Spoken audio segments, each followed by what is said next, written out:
Hello everyone, എല്ലാവർക്കും സുഖാണെന്ന് വിശ്വസിക്കുകയാണ്. എൻ്റെ പേര് ഫൈസൽ സി എ, വിംബിൾ അക്കാദമിയുടെ ഡയറക്ടറാണ്. വിംബിൾ അക്കാദമിയുടെ കീഴിലായിട്ട് ഓരോ ദിവസവും വ്യത്യസ്തമായിട്ടുള്ള വിഷയങ്ങളെ അധികരിച്ചുകൊണ്ട് അതത് വിഷയങ്ങളിൽ പ്രഗത്ഭരായിട്ടുള്ള ആളുകളെ കൊണ്ടുവന്ന് ഒരു നോളജ് ഷെയറിംഗ് നമ്മൾ കാലങ്ങളായിട്ട് തുടർന്നു പോരുന്നതാണ്. അതിൻ്റെ ഭാഗമായിട്ട് ഇന്ന് നമ്മൾ സംഘടിപ്പിക്കുന്ന ആൻ ഇൻട്രൊഡക്ഷൻ ടു ഓട്ടിസം എന്ന ഒരു സൗജന്യമായിട്ടുള്ള വെബിനാറാണ് ഇവിടെ സമാരംഭം കുറിക്കുന്നത്. വിംബിൾ അക്കാദമി പ്ലാറ്റ്ഫോം എന്ന് പറയുന്നത് സൈക്കോളജി, കൗൺസിലിംഗ്, സൈക്കോതെറാപ്പി, അതല്ലെങ്കിൽ സ്റ്റുഡൻസ് എംപവർമെന്റ്, പേഴ്സണാലിറ്റി ഡെവലപ്മെന്റ് തുടങ്ങിയിട്ടുള്ള വ്യത്യസ്തമായിട്ടുള്ള മേഖലകളെ അധികരിച്ചുകൊണ്ട് ഏറ്റവും അഫോർഡബിൾ ആയിട്ടുള്ള രീതിയിലും അതേപോലെ തന്നെ ഏറ്റവും ക്വാളിറ്റിയിൽ ഒരിക്കലും കുറയ്ക്കാതെയും സാധാരണക്കാരായിട്ടുള്ള ആളുകളിലേക്ക് education, training, coaching, mentoring, counselling തുടങ്ങിയിട്ടുള്ള കാര്യങ്ങളെ എത്തിക്കുക എന്നതിൻ്റെ അടിസ്ഥാനത്തിലാണ് നമ്മളുടെ ഈ ഒരു പ്ലാറ്റ്ഫോം മുന്നോട്ട് പോകുന്നത്. ഇതിൻ്റെ ഭാഗമായിട്ട് നമ്മൾ ഒത്തിരി വർക്ക്ഷോപ്പുകളും കോഴ്സുകളും സൗജന്യ വെബിനാറുകളുമൊക്കെ സംഘടിപ്പിച്ചു വരുന്നു. തൃശ്ശൂർ ആസ്ഥാനമാക്കിയാണ് വിംബിൾ അക്കാദമി പ്രവർത്തിച്ചു വരുന്നത്. തീർച്ചയായിട്ടും ഇന്നത്തെ ഒരു വെബിനാർ ഓട്ടിസ്റ്റിക് ആയിട്ടുള്ള കുട്ടികളെ പരിപാലിക്കുന്ന പാരൻസ് ആകട്ടെ, അതേപോലെ തന്നെ സ്പെഷ്യൽ എഡ്യൂക്കേറ്റേഴ്സ് ആവട്ടെ, അതല്ലെങ്കിൽ സൈക്കോളജിസ്റ്റുകളോ കൗൺസിലേഴ്സോ സോഷ്യൽ വർക്കേഴ്സോ ഒക്കെ ആകട്ടെ, അവർക്ക് ഉപകാരപ്പെടുന്ന രീതിയിലുള്ള ഒരു ഇൻട്രൊഡക്ഷൻ ആണ് ഇന്ന് നമ്മൾ ഇന്ന് നൽകാൻ ഉദ്ദേശിക്കുന്നത്. അതേപോലെ തന്നെ നമ്മളുടെ ഇന്നത്തെ ഈ ഒരു സെഷൻ കൈകാര്യം ചെയ്യുന്ന ഷഫീദ സൂനം, അവർ RCI ലൈസൻസ്ഡ് സ്പെഷ്യൽ എഡ്യൂക്കേറ്റർ ആണ്. കാളികാവാണ് സ്വദേശം. അതേപോലെ തന്നെ ബഡ്സ് സ്കൂളിൽ ഇപ്പോൾ നിലവിൽ വർക്ക് ചെയ്തുകൊണ്ടിരിക്കുകയാണ്. അപ്പോൾ മാമിനെ സംബന്ധിച്ചിടത്തോളം ഈ ഒരു വിഷയത്തിൽ കൃത്യമായിട്ടുള്ള ഒരു ഗൈഡൻസ് നമുക്ക് ഓരോരുത്തർക്കും നൽകാൻ സാധിക്കും. അതേപോലെ തന്നെ മാമിൻ്റെ കീഴിലായിട്ട് തന്നെ ഒരു ഓട്ടിസം മാനേജ്മെന്റ് എന്നുള്ള ഒരു കോഴ്സ്, ഒരു മാസത്തെ ഒരു കോഴ്സ് നമ്മുടെ വിംബിൾ അക്കാദമിയുടെ കീഴിലായിട്ട് ഫെബ്രുവരി ആദ്യ വാരത്തിൽ നമ്മൾ തുടങ്ങാൻ ഉദ്ദേശിക്കുന്നു. അത് ഓൾറെഡി അതിൻ്റെ അഡ്മിഷൻസ് ഒക്കെ ഓൺഗോയിങ് ആണ്. അതിൽ ഒത്തിരി പേര് ജോയിൻ ചെയ്ത് കഴിഞ്ഞു.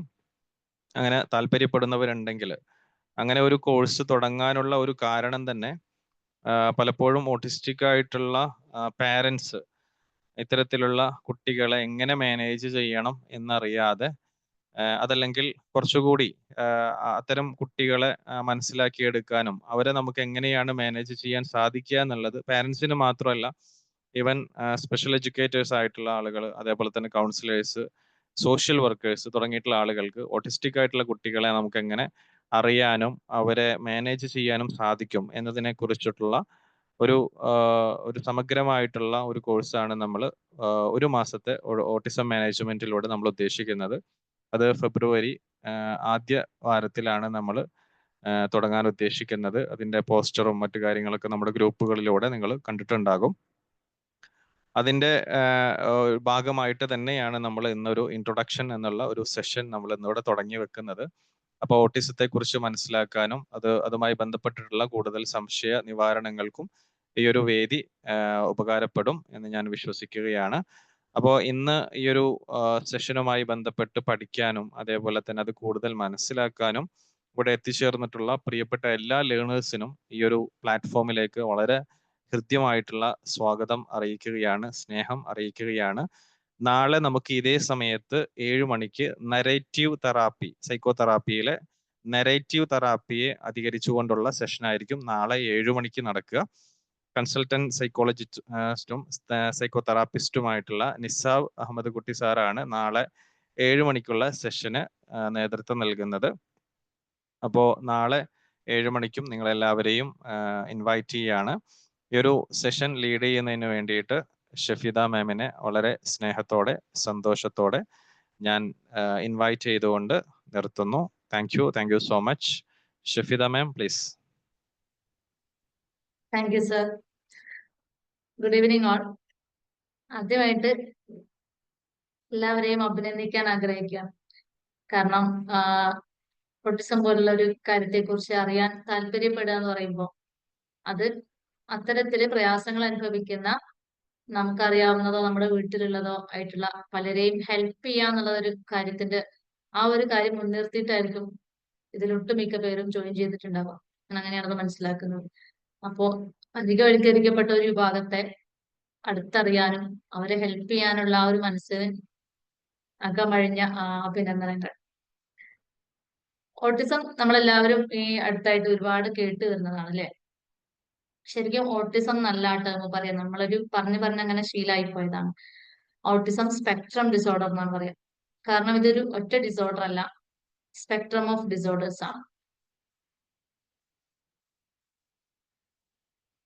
അപ്പോ ഓട്ടിസം എന്ന് പറഞ്ഞു കഴിഞ്ഞാല് ഇതൊരു ന്യൂറോ ഡെവലപ്മെന്റൽ ഡിസോർഡർ ആണ്. ഏർലി ചൈൽഡ്ഹുഡിൽ, അതായത് ഒരു 0 to 2 years അല്ലെങ്കിൽ 0 to 3 yearsന്റെ ഉള്ളിൽ തന്നെ ഓട്ടിസം ഡയഗ്നോസ് ചെയ്തിട്ട് കണ്ടുപിടിക്കാനായിട്ട് സാധിക്കും. പറ്റുന്നവരൊക്കെ ഒന്ന് വീഡിയോയിൽ വരും കേട്ടോ. ഇത് ഞാൻ എന്നെ തന്നെ നോക്കി പറയുമ്പോൾ എനിക്ക് ബോറടിക്കും. പ്ലീസ് പറ്റുന്നവരൊക്കെ എന്ന് പറയും. ഗ്യാസ് ബാബു സാർ വന്നിരുന്നു, അദ്ദേഹം പോയി എന്ന് തോന്നുന്നു. കഴിയാവുന്നവരൊക്കെ വീഡിയോ മോഡിൽ തന്നെ വരും. അപ്പൊ പറഞ്ഞു വന്നത്, ഇതൊരു ന്യൂറോ ഡെവലപ്മെന്റൽ ഡിസോർഡർ ആണ്. ഏർലി ചൈൽഡ്ഹുഡിൽ 0 to 3 years അല്ലെങ്കിൽ 2 yearsന്റെ ഉള്ളിൽ തന്നെ നമുക്കത് ഡയഗ്നോസ് ചെയ്തിട്ട് കണ്ടുപിടിക്കാനായിട്ട് സാധിക്കും. ഏറ്റവും പ്രധാനപ്പെട്ടത് ഈ ഒരു ഓട്ടിസ്റ്റിക് ആയിട്ടുള്ള ആളുകൾ നേരിടുന്ന ഒരു ചാലഞ്ചസ് എന്ന് പറഞ്ഞാൽ സോഷ്യൽ ഇന്ററാക്ഷനിലാണ്. സോഷ്യൽ ഇന്ററാക്ഷനിൽ ഇവർക്ക് ഒരുപാട് പ്രശ്നങ്ങളും പ്രയാസങ്ങളും ഉണ്ടാവും. അതുപോലെ language, speech, communication, restricted ഇൻട്രസ്റ്റസ്, repetitive behaviour, ഇതൊക്കെയാണ് ഓട്ടിസം എന്ന് പറഞ്ഞാൽ. ഇപ്പൊ ഞാൻ തുടക്കത്തിൽ പറഞ്ഞു കഴിഞ്ഞു എന്താണ് ന്യൂറോ ഡെവലപ്മെന്റൽ ഡിസോർഡർ ആണ്. ആ ടേം തന്നെ നമുക്ക് മനസ്സിലാക്കാം. ന്യൂറോ ഡെവലപ്മെന്റ് എന്ന് പറയുമ്പോൾ എന്താ, നമ്മുടെ ബ്രെയിനെയും നെർവസ് സിസ്റ്റത്തിനെയൊക്കെ അഫക്ട് ചെയ്യുന്ന ഒരു ഡിസോർഡർ ആണ്, ഒരു കണ്ടീഷനാണിത്. അതുകൊണ്ട് തന്നെ നമ്മുടെ ബ്രെയിൻ ഭാഗവാക്കാകാത്തൊന്നും നമ്മുടെ ശരീരത്തിൽ നടക്കുന്നില്ല അല്ലെ. അപ്പൊ നമ്മുടെ ശരീരത്തിൽ നമ്മുടെ ഒരുപാട് ഡെവലപ്മെന്റ്സിനെ ബാധിക്കുന്ന ഒരു ഡിസോർഡർ ആണിത്. അവിടെ നിങ്ങൾ അണ്ടർലൈൻ ചെയ്യണം ഡിസോർഡർ എന്ന് പറഞ്ഞ ആ ഒരു ടേമിന്. കാരണം ഡെവലപ്മെന്റൽ ഡിസോർഡർ എന്നാണ് പറഞ്ഞത്, അല്ലാതെ ഡിസീസ് എന്നല്ല. പലരും അങ്ങനെ എടുത്തു പറയാൻ കാരണം ഒരുപാട് ഇപ്പൊ നമ്മൾ സോഷ്യൽ മീഡിയ ഒക്കെ ഉപയോഗിക്കുമ്പോൾ നമുക്ക് മനസ്സിലാവും, ഡോക്ടേഴ്സ് വരെ അവര് പരസ്യം കൊടുക്കുന്നത് കാണാം, ഇങ്ങനെ ഓട്ടിസം ക്യൂറബിൾ, ട്രീറ്റബിൾ എന്നൊക്കെ പറഞ്ഞിട്ട്. ശരിക്കും അത് കാണുമ്പോൾ ഒരു വിഷമം തോന്നാറുണ്ട്. കാരണം പാവങ്ങളായിട്ടുള്ള അല്ലെങ്കിൽ അത്ര എഡ്യൂക്കേറ്റഡ് അല്ലാത്ത പാരന്റ്സിനെ ശരിക്കും അവർ പറ്റിക്കുകയാണ് അതിലൂടെ ചെയ്യുന്നത്. കാരണം ഓട്ടിസം ഒരിക്കലും ക്യൂറബിൾ അല്ല. കാരണം അതൊരു രോഗമല്ല. ഒരു രോഗമാണെങ്കിലാണ് അത് നമുക്ക് മെഡിക്കേഷൻ എടുക്കാൻ പറ്റുള്ളൂ, അതിനെ ട്രീറ്റ് ചെയ്തിട്ട് മാറ്റാൻ പറ്റുള്ളൂ. ഇതൊരിക്കലും പൂർണ്ണമായിട്ടും ക്യൂർ ചെയ്യാൻ പറ്റില്ല. കാരണം ഇതൊരു ഡിസോർഡർ ആണ്, ഇതൊരു കണ്ടീഷനാണ്, ലൈഫ് ലോങ് കണ്ടീഷനാണ്. ആ വ്യക്തി ജനിക്കുന്നത് മുതൽ അവരുടെ ലൈഫ് ലോങ് ഈ ഒരു കണ്ടീഷൻ അവരുടെ കൂടെ ഉണ്ടാവും. അപ്പൊ ട്രീറ്റബിൾ, ക്യൂറബിൾ എന്നൊക്കെ കാണുമ്പോൾ അതിലൊന്നും പോയിട്ട് ആരും വീഴരുത്. കാരണം ഈ ഒരു പാരന്റ്സിനെ സംബന്ധിച്ചിടത്തോളം ഇങ്ങനെ ഒരു ഓട്ടിസ്റ്റിക് ആയിട്ടുള്ള കുട്ടി ജനിച്ചത് മുതൽ അവര് കംപ്ലീറ്റ് ലോക്ക് ആവുകയാണ്. ഇപ്പൊ നമ്മളൊക്കെ വർക്ക് ചെയ്യുന്നവരാണ്. അപ്പൊ നമുക്ക് മനസ്സിലാവും, നമുക്ക് വീട്ടിൽ ചെറിയ മക്കളുണ്ടെങ്കിൽ തന്നെ ജോലിക്കൊക്കെ പോവാനുള്ളൊരു പ്രയാസം. ഇവരെ എങ്ങോട്ടെങ്കിലും ഇപ്പൊ നമ്മളെ സ്കൂളിൽ പോയി വരുന്നതല്ല, അതിനപ്പുറത്തേക്ക് നമുക്ക് എന്തെങ്കിലും ഡ്യൂട്ടി ഒക്കെ വരുമ്പോൾ നമ്മൾ മക്കളെ എവിടെ ആക്കും, അങ്ങനെയൊക്കെയുള്ള പല ടെൻഷനിലാണ് പോയി വരുന്നത്. നമ്മുടെ മക്കള് നോർമൽ ആയിട്ട് വരെ നമുക്ക് ആ ടെൻഷൻ ഉണ്ട്. അപ്പൊ ഇങ്ങനെയുള്ള പാരന്റ്സിനെ നിങ്ങൾ ആലോചിച്ച് നോക്കുക. അവർക്ക് ഒരുപാട് പ്രയാസങ്ങളും പ്രതിസന്ധികളും വെല്ലുവിളികളും ഉണ്ട് ഈ മക്കളുടെ കാര്യത്തിൽ. കാരണം കേവലം ഇവർക്ക് എന്തെങ്കിലും, നമുക്കൊക്കെ വരുന്ന എന്താണ്, ഒരു ജലദോഷം പനിയൊക്കെയാണ്, അല്ലെങ്കിൽ അവിടെ എവിടെയൊക്കെ ഫ്രാക്ചർ ആവാം, ഇങ്ങനെയൊക്കെയുള്ള ചെറിയ ചെറിയ കേസുകളാണ് നമുക്കൊക്കെ ഒരു അസുഖം വരിക എന്നൊക്കെ പറഞ്ഞു കഴിഞ്ഞാൽ അല്ലെ, സാധാരണഗതിയിൽ. പക്ഷെ ഇവരെ സംബന്ധിച്ചിടത്തോളം ഇവർക്ക് ഒരുപാട് പ്രശ്നങ്ങളുണ്ട്, ഒരുപാട് സെൻസറി ഇഷ്യൂസ് ഉണ്ട്, കൊഗ്നേറ്റീവ് ഇഷ്യൂസ് ഉണ്ട്. അപ്പൊ അതിന്റെയൊക്കെ സിംറ്റംസ് ഈ കുട്ടികൾ അനുഭവിക്കുന്നത് പോലെ തന്നെ അതിന്റെ ഒരു പ്രതിഫലനം ഈ പാരന്റ്സിന്റെ ജീവിതത്തിൽ ഉടനീളം ഉണ്ടാവും. ഇവർക്ക് ജോലിക്ക് പോകാൻ പറ്റില്ല. അപ്പൊ എഡ്യൂക്കേറ്റഡ് ആയിട്ടുള്ള അമ്മമാര് വരെ അവരുടെ കരിയർ ഒക്കെ മാറ്റി വെച്ചിരിക്കുകയാണ് ഈ ഒരു മക്കളുള്ളത് കൊണ്ട്. കാരണം ഈ മക്കളെ നോക്കല്, ജോലിക്ക് പോകലും ഇവർക്ക് നടക്കൂല. അല്ലെങ്കിൽ അത്രയും ജോലി ചെയ്ത് അത്യാവശ്യമായ ഫിനാൻഷ്യലി കുറച്ച് താഴേക്കിടയിലുള്ള കുടുംബത്തിലുള്ള സ്ത്രീകൾക്ക് വരെ ഇവർ ഇങ്ങനെ ഒരു കുട്ടി ഉള്ളത് കൊണ്ട് ജോലിക്ക് പോകാൻ പറ്റാത്ത പ്രയാസമാണ്. അപ്പൊ അങ്ങനെയൊക്കെയുള്ള ഒരു ഫംഗ്ഷന് പോകാൻ പറ്റില്ല. കുടുംബത്തിൽ എന്തെങ്കിലും സംഗതികൾ ഉണ്ടെങ്കിൽ അതിൽ കൂടാൻ പറ്റില്ല. എന്തെങ്കിലും ഒരു വീടിനടുത്തുള്ള ഒരു എന്റർടൈൻമെന്റ് ആക്ടിവിറ്റി, സ്റ്റേജ് ഷോ അങ്ങനെ എന്തെങ്കിലുമൊക്കെ വരികയാണെങ്കിൽ അത് അവിടെ പറ്റില്ല. നിസ്സാരം ഒരു ഹോസ്പിറ്റൽ അർജന്റ് ആയിട്ട് പോകാൻ പോലും നമുക്ക് പ്രയാസമാണ്. ഇങ്ങനെ ഒരു കുട്ടി കൂടെ ഉണ്ടാവും. അപ്പൊ ഇങ്ങനെയുള്ള പാരന്റ്സ് എന്താ വിചാരിക്കുക, ഓട്ടിസം ട്രീറ്റ് ചെയ്യാൻ പറ്റുന്നുണ്ടെങ്കിൽ എന്ത് ചെയ്തിട്ടും നമുക്ക് അവരെ ഒന്ന് കണ്ടു നോക്കാം. നമ്മളിപ്പോ ഇനി ഇവരെയും കൂടി അല്ലേ കാണാൻ ബാക്കിയുള്ളൂ, ഇതും കൂടി ഒന്ന് പരീക്ഷിച്ച് നോക്കാം എന്നുള്ള ആ ഒരു മെന്റാലിറ്റിയിലായിരിക്കും മിക്കവാറും ഈ ഒരു പാരന്റ്സ് ഉണ്ടായിരിക്കും. അപ്പൊ അവരെ അവരുടെ ആ ഒരു പെയിനെ മാർക്കറ്റ് ചെയ്യാനായിട്ട് ഒരുപാട് പേരുണ്ട്. അത് ആയുർവേദത്തിലായിക്കോട്ടെ അലോപ്പതിയിലായിക്കോട്ടെ ഒരുപാട് പേര് ഇതിനെ ചൂഷണം ചെയ്യുന്നുണ്ട്. അത് നമ്മൾ മനസ്സിലാക്കുക. നമ്മുടെ അടുത്തോ പരിചയത്തിലോ ആരെങ്കിലും ഉണ്ടെങ്കിൽ നമ്മൾ അവർക്ക് പറഞ്ഞു കൊടുക്കുക, ഓട്ടിസം ഒരിക്കലും ട്രീറ്റ് ചെയ്തിട്ട് മാറ്റാൻ പറ്റുന്ന ഒരു അസുഖമല്ല. ഇതിന് മരുന്നുമില്ല, മന്ത്രവുമില്ല. അങ്ങനെയൊക്കെ ഒരു പിന്നെ നമ്മുടെ ഒരു എക്സ്പീരിയൻസ് വെച്ചിട്ടാ പറയുന്നത്. നമ്മുടെ കുട്ടികളെ കേസ് ഹിസ്റ്ററി എടുക്കുമ്പോൾ നമുക്ക് മനസ്സിലാവും ഇവര് പലയിടത്തും കറങ്ങിയിട്ടാണ് ലാസ്റ്റ് നമ്മുടെ അടുത്തൊക്കെ വരുന്നത്. ഏതൊരു ഡിസബിലിറ്റിയുടെ കേസിൽ ഇപ്പൊ ഞാൻ പറഞ്ഞത് ഇത് 0 to 2 years അല്ലെങ്കിൽ 0 to 3 years ആ ഏർലി ചൈൽഡ്ഹുഡിലാണ് ഇത് ഡയഗ്നോസ് ചെയ്യേണ്ടത്. പക്ഷെ ആ സമയത്ത് ഡയഗ്നോസ് ചെയ്യുന്നത് എന്തിനാന്ന് വെച്ചാൽ ഏർലി നമ്മൾ ഏത് ഡിസബിലിറ്റിയുടെ കാര്യത്തിലും പറയാം early identification and early intervention എന്നാ പറയാ. എത്ര നേരത്തെ കണ്ടെത്തി എത്ര നേരത്തെ അതിൽ ഇടപെടുന്നോ അത്രയായിരിക്കും അതിന്റെ ഒരു ബെനിഫിറ്റ് ഉണ്ടാവും. നമ്മൾ പറയില്ലേ ഏത് ചെടിക്കും മുരട്ടിലാണ് വളം ഇട്ട് കൊടുക്കേണ്ടതെന്ന് പറയില്ലേ, അത് തന്നെയാണ് സംഗതി. ആ ഡെവലപ്മെന്റൽ ഏജിലാണ് ഇവർക്ക് കിട്ടേണ്ടുന്ന സംഗതികളൊക്കെ നമ്മൾ കൊടുക്കേണ്ടത്. അപ്പൊ ആ സമയത്ത് നമ്മൾ മരുന്നും മന്ത്രവും ഒക്കെ ആയിട്ട് കറങ്ങിക്കഴിഞ്ഞാല് ഈ കുട്ടിയുടെ ഡെവലപ്മെന്റൽ ഏജ് ഇങ്ങനെ കഴിഞ്ഞുകൊണ്ടിരിക്കുകയാണ്. ഈ കുട്ടി എത്തേണ്ടടുത്ത് അപ്പോഴും എത്തുന്നില്ല. മാത്രമല്ല നമ്മൾ ഒരുപാട് ചതിക്കുഴികളിൽ ഇങ്ങനെ വീണ് പോയിക്കൊണ്ടിരിക്കുകയാണ്. ഇവരെ സംബന്ധിച്ചിടത്തോളം ഇവർക്ക് മരുന്നില്ല, ഇവർ ഓട്ടിസത്തിന് മരുന്നില്ല, അങ്ങനെ തന്നെ മനസ്സിലാക്കുക. മരുന്ന് കൊടുത്തിട്ട് മാറ്റാൻ പറ്റുന്ന ഒരു അസുഖമല്ല. പിന്നെ ചിലപ്പോൾ പറയും ഓട്ടിസം കുട്ടി അവർ മരുന്ന് കഴിക്കുന്നുണ്ടല്ലോ എന്നൊക്കെ പാരന്റ്സ് പറയും. അത് ഓട്ടിസത്തിനല്ല അവർ മരുന്ന് കഴിക്കുന്നത്. ഒക്കെ കൂടെ കുറെ കണ്ടീഷൻസ് ഉണ്ട്. ചിലപ്പോൾ ഷീസർ ഉണ്ടായിരിക്കും, അല്ലെങ്കിൽ സ്ലീപ്പിംഗ് ഡിസോർഡർ ഉണ്ടായിരിക്കും, ബ്രീത്തിങ് അബ്നോർമാലിറ്റീസ് ഉണ്ടാവും, അല്ലെങ്കിൽ ഗാസ്ട്രോ ഇൻഡസ്ട്രൈനൽ പ്രശ്നങ്ങളൊക്കെ ഉണ്ടാവും. ഇതിനൊക്കെയാണ് അവർ മെഡിസിൻ എടുക്കുന്നത്. അല്ലാതെ ഓട്ടിസത്തിന് മരുന്നില്ല. ഓട്ടിസം മരുന്ന് കഴിച്ചാൽ മാറുന്ന ഒരു അസുഖമല്ല. ഓട്ടിസത്തിന് നമുക്ക് ചെയ്തു കൊടുക്കാൻ പറ്റുന്നത് ട്രെയിനിങ്ങും തെറാപ്പീസും ആണ്. ഒക്കുപേഷണൽ തെറാപ്പീസ് കൊടുക്കാം, സ്പീച്ച് തെറാപ്പി കൊടുക്കാം, ഫിസിയോതെറാപ്പി കൊടുക്കാം. ഏതാണോ അവർക്ക് ആവശ്യം അവരുടെ നീഡ് ബേസ്ഡ് ആയിട്ടുള്ള തെറാപ്പീസ് കൊടുക്കാം, ബിഹേവിയറൽ തെറാപ്പികൾ കൊടുക്കാം, സ്പെഷ്യൽ എഡ്യൂക്കേഷൻ കൊടുക്കണം. ഇങ്ങനെ ട്രെയിനിങ്ങിലൂടെയും തെറാപ്പികളിലൂടെയാണ് ഈ കുട്ടികളെ നമുക്ക് മുന്നോട്ട് കൊണ്ടുപോകാൻ കഴിയും. ഇതാണ് ഇവർക്ക് വേണ്ടി ചെയ്തു കൊടുക്കേണ്ടത്. അങ്ങനെ ചെയ്തു കൊടുത്തിട്ട് അവരുടെ മാക്സിമം പൊട്ടൻഷ്യലിലേക്ക് അവരെ നമ്മൾ എത്തിക്കാനായിട്ട് ശ്രമിക്കുക. അവരുടെ ഡേ ടു ഡേ ലൈഫിൽ അവർ എന്തൊക്കെ ചെയ്യണമോ അതൊക്കെ പരമാവധി ചെയ്യാൻ അവരെ പ്രാപ്തമാക്കുന്ന രീതിയിലാണ് നമ്മൾ അവരെ ഹെൽപ്പ് ചെയ്യേണ്ടത്. അവരെ ഡേ ടു ഡേ ലൈഫിൽ അവരെ ഇൻഡിപെൻഡന്റ് ആക്കുക. കുറച്ചും കൂടെ ഒരു ഉയർന്ന തരത്തിൽ ചിന്തിക്കുകയാണെങ്കിൽ അവർക്കൊരു സ്വന്തം കാലിൽ നിൽക്കാൻ പറ്റുന്ന അവസ്ഥയിൽ അല്ലെങ്കിൽ ഒരു വരുമാനം കിട്ടുന്ന രീതിയിലൊക്കെ എന്തെങ്കിലുമൊക്കെ അവർക്ക് ചെയ്തു കൊടുക്കാൻ പറ്റുന്നുണ്ടെങ്കിൽ പിന്നെ അങ്ങനെയൊക്കെ ചിന്തിക്കാം. ഇതൊക്കെയാണ് അവർക്ക് വേണ്ടിയിട്ട് നമ്മൾ ചെയ്തു കൊടുക്കാൻ പറ്റുന്ന കാര്യങ്ങൾ. അപ്പൊ അത് കൃത്യമായിട്ട് തന്നെ മനസ്സിലാക്കുക. നമ്മുടെ പരിചയത്തിലോ നമ്മുടെ വീട്ടിലോ നമ്മുടെ അയൽപക്കത്തൊക്കെ അങ്ങനെ ഉള്ളവരുണ്ടെങ്കിൽ ശരിക്കും അത് പറഞ്ഞു കൊടുക്കാം. പല പാരന്റ്സും ചിലപ്പോൾ ഇത് അറിയാം, പക്ഷെ ഇവര് വീട് പോകുന്ന എവിടെയെന്ന് വെച്ചാൽ ലോക്കായി പോകുന്ന എവിടെയെന്ന് വെച്ചാൽ വീട്ടിലെ ഗ്രാൻഡ് പാരന്റ്സ് ഉണ്ടാവും. ഇവരുടെ ഇടയിലാണ് ഇവർ ലോക്കാവുന്നത്. കാരണം ഗ്രാൻഡ് പാരന്റ്സ് കുട്ടികളോട് സ്നേഹം പ്രകടിപ്പിക്കുന്ന രീതി അവർക്കറിയില്ല. കാരണം ഇപ്പൊ ഈ പാരന്റ്സിന് ഏറ്റവും അടുത്ത കുട്ടിയായിട്ട് ഇടപഴകുന്ന ഉമ്മയായിരിക്കും അല്ലെ. അപ്പൊ ഉമ്മാക്ക് മനസ്സിലാവും ഈ ചിലപ്പോ മൂത്തൊരു കുട്ടിയൊക്കെ ഉണ്ടെങ്കിൽ സ്വാഭാവികമായിട്ടും ഉമ്മ അത്ര എഡ്യൂക്കേറ്റഡ് അല്ലെങ്കിലും ഉമ്മാക്ക് മനസ്സിലാവും എന്തൊക്കെയോ റോങ് ആണ്, ഡെവലപ്മെന്റിൽ എവിടേക്കോ ഡിലേസ്ഡ്. എന്റെ പിന്നെ മൂത്ത മോനെ ഈ സമയമായപ്പോഴത്തേക്കൊക്കെ പിന്നെ സംസാരമൊക്കെ തുടങ്ങിയിട്ടുണ്ടല്ലോ, ഇവന് സംസാരമില്ല, അല്ലെങ്കിൽ ഇവന് നമ്മളെ നേരെ നോക്കുന്നില്ലല്ലോ, നമ്മൾ വിളിക്കുമ്പോ ഒന്നും തിരിഞ്ഞു നോക്കുന്നില്ലല്ലോ. അങ്ങനെയൊക്കെ ഉമ്മമാർക്കാണ് ഡൗട്ട് അടിക്കാം ഇല്ലേ. അല്ലെങ്കിൽ കെയർ ടേക്കർ ആരാണ് കുട്ടിയുടെ അടുത്ത് എപ്പോഴും സ്പെൻഡ് ചെയ്യുന്ന അയാൾക്ക് മനസ്സിലാവും. അത് നമ്മൾ വീട്ടിൽ ഡിസ്കസ് ചെയ്യുമ്പോൾ പ്രത്യേകിച്ച് ജോയിന്റ് ഫാമിലി ഒക്കെ ആണെങ്കിൽ വീട്ടിൽ ഡിസ്കസ് ചെയ്യുമ്പോൾ വീട്ടിലെ ഗ്രാൻഡ് പാരന്റ്സ് പറയും അവരങ്ങനെ കുഴപ്പമൊന്നുമില്ല, അത് ഇവന്റെ പിന്നെ മുത്താപ്പക്ക് ചെറുപ്പത്തിൽ ഇങ്ങനെയായിരുന്നു, എളാപ്പ ചെറുപ്പത്തിൽ ഇങ്ങനെയായിരുന്നു, കുറച്ച് കഴിഞ്ഞിട്ട് തന്നെയാണ് അപ്പോൾ സംസാരമൊക്കെ തുടങ്ങിയത്, അതൊക്കെ അങ്ങ് ശരിയായിക്കോളും എന്നൊക്കെ പറയും. അത് നമ്മൾ ദയവ് ഇത് കേൾക്കാൻ നിൽക്കരുത്. അവര് സ്നേഹം കൊണ്ടാണ് പറയുന്നത്. അതായത് അവരുടെ കുട്ടി ഇപ്പോഴും എന്താന്ന് വെച്ചാല് നമുക്കൊന്നും വേണ്ട. നമുക്കൊരു എന്തെങ്കിലും ഒരു മാനസിക വിഷമം വന്നു കഴിഞ്ഞാല് നമ്മളൊരു സൈക്കോളജിസ്റ്റിന്റെ അടുത്ത് അല്ലെങ്കിൽ കൗൺസിലറുടെ അടുത്ത് പോകുന്നതിനെ ആൾക്കാര് വേറെ രീതിയിലാ കാണുന്നത്. അതിനൊന്നും ഇപ്പോഴും മാറ്റം വന്നിട്ടില്ല. ഇല്ലേ? ഭ്രാന്തിനെ ചികിത്സിക്കാൻ പോകുക എന്നൊക്കെ പറയുന്ന രീതിയിലാണ് ഇപ്പോഴും നമ്മുടെ സമൂഹം നോക്കുന്നത്. അപ്പൊ അങ്ങനെയുള്ള ഒരു ആൾക്കാരെ സംബന്ധിച്ചിടത്തോളം എന്റെ പിന്നെ പേരക്കുട്ടിക്ക് ഇങ്ങനെ ഒരു അസുഖം ഉണ്ട്, ഇങ്ങനെ ഒരു അവസ്ഥ ഉണ്ട് എന്ന് പറയുമ്പോൾ അത് അവർക്ക് ഉൾക്കൊള്ളാൻ കഴിയില്ല.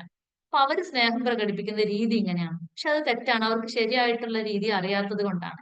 ഇങ്ങനെ ഈ സ്നേഹം പ്രകടിപ്പിക്കലിൽ പെട്ടുപോയി. അതായത് ചില ആൾക്കാരുണ്ട് ലാളിച്ചിട്ടങ്ങ് വഷളാക്കും. ഒരു കാര്യം ആ കുട്ടീനെ കൊണ്ട് ചെയ്യാൻ സമ്മതിക്കൂല. എല്ലാം അങ്ങ് ചെയ്തു കൊടുക്കും. ഇതിന്റെ ആഫ്റ്റർ എഫക്റ്റ് അനുഭവിക്കുന്നത് നമ്മളെ പോലുള്ള സ്പെഷ്യൽ എഡ്യൂക്കേറ്റേഴ്സ് ആണ്. നമ്മുടെ കയ്യിലെത്തുമ്പോഴേക്കും ഈ കുട്ടിക്ക് 10-32 വയസ്സായിട്ടുണ്ടാവും ചിലപ്പോൾ. ഒരു നിവൃത്തിയില്ലായിട്ട് പിന്നെയാണ് ഇവർക്ക് കുറേ നേരം വൈകിട്ടാണ് കാര്യങ്ങൾ മനസ്സിലാവുക. അപ്പോഴത്തേക്ക് ഈ കുട്ടിയെ നമുക്ക് ഒന്നും ചെയ്യാൻ പറ്റൂല. കാരണം ഏറി വന്നാൽ ഒരു 18 വയസ്സ് അല്ലെ? അതിനപ്പുറത്തേക്ക് കുട്ടിയുടെ ഡെവലപ്മെന്റ്സ് ഒക്കെ കഴിഞ്ഞു പോയില്ലേ? പിന്നെ നമ്മളായി കിട്ടിയിട്ട് എന്താ കാര്യം? നമ്മൾ ഇങ്ങനെ എക്സസൈസ് ഒക്കെ ചെയ്യിക്കുമ്പോ മസിൽസ് ഒക്കെ ഭയങ്കര റിജിഡാ. നമ്മളെന്തോ യന്ത്രം കറക്കിയ പോലെയൊക്കെ നമുക്ക് പെയിൻ, നമുക്ക് നമ്മുടെ കൈ പെയിൻ ആവാൻ തുടങ്ങും. ഇപ്പൊ 32 വയസ്സായ ഒരാൾ എന്റെ സ്ഥാപനത്തിലുണ്ട്, ഒരു മോനെ. 32 അല്ല 33, എന്നെക്കാളും ഏജ് ഉണ്ട്. അവനെ നിസ്സാരം അവന്റെ ബാഗിന്റെ സിബ് തുറക്കാന്, അവന്റെ ടിഫിന് തുറക്കാന് ഒന്നും അവന് കഴിയില്ല. ഓട്ടിസ്റ്റിക് അല്ല, ഐഡിയ ആണ്. പക്ഷെ ഇതൊന്നും ചെയ്യാൻ കഴിയില്ല. ഇതിന്റെ കാരണം എന്താണെന്നറിയോ? ഈ കൈ എന്തിനാണെന്ന് അവൻ അറിയില്ല. അവൻ ഇന്നത് വരെ അവന്റെ ഒരു കാര്യം അവന്റെ കൈയോട് ചെയ്തിട്ടില്ല. അപ്പൊ അവന്റെ ഉമ്മാനെ കുറിച്ച് ഞാൻ ഇങ്ങനെ ചോദിച്ചപ്പോ എന്താ നിങ്ങൾ ഇങ്ങനെയൊക്കെ കാണിക്കുന്നത്, ഇതൊക്കെ മോനെ കൊണ്ട് ചെയ്യിക്കണ്ടേ എന്നൊക്കെ ഉള്ള രീതിയിൽ സംസാരിച്ച് പറയാം.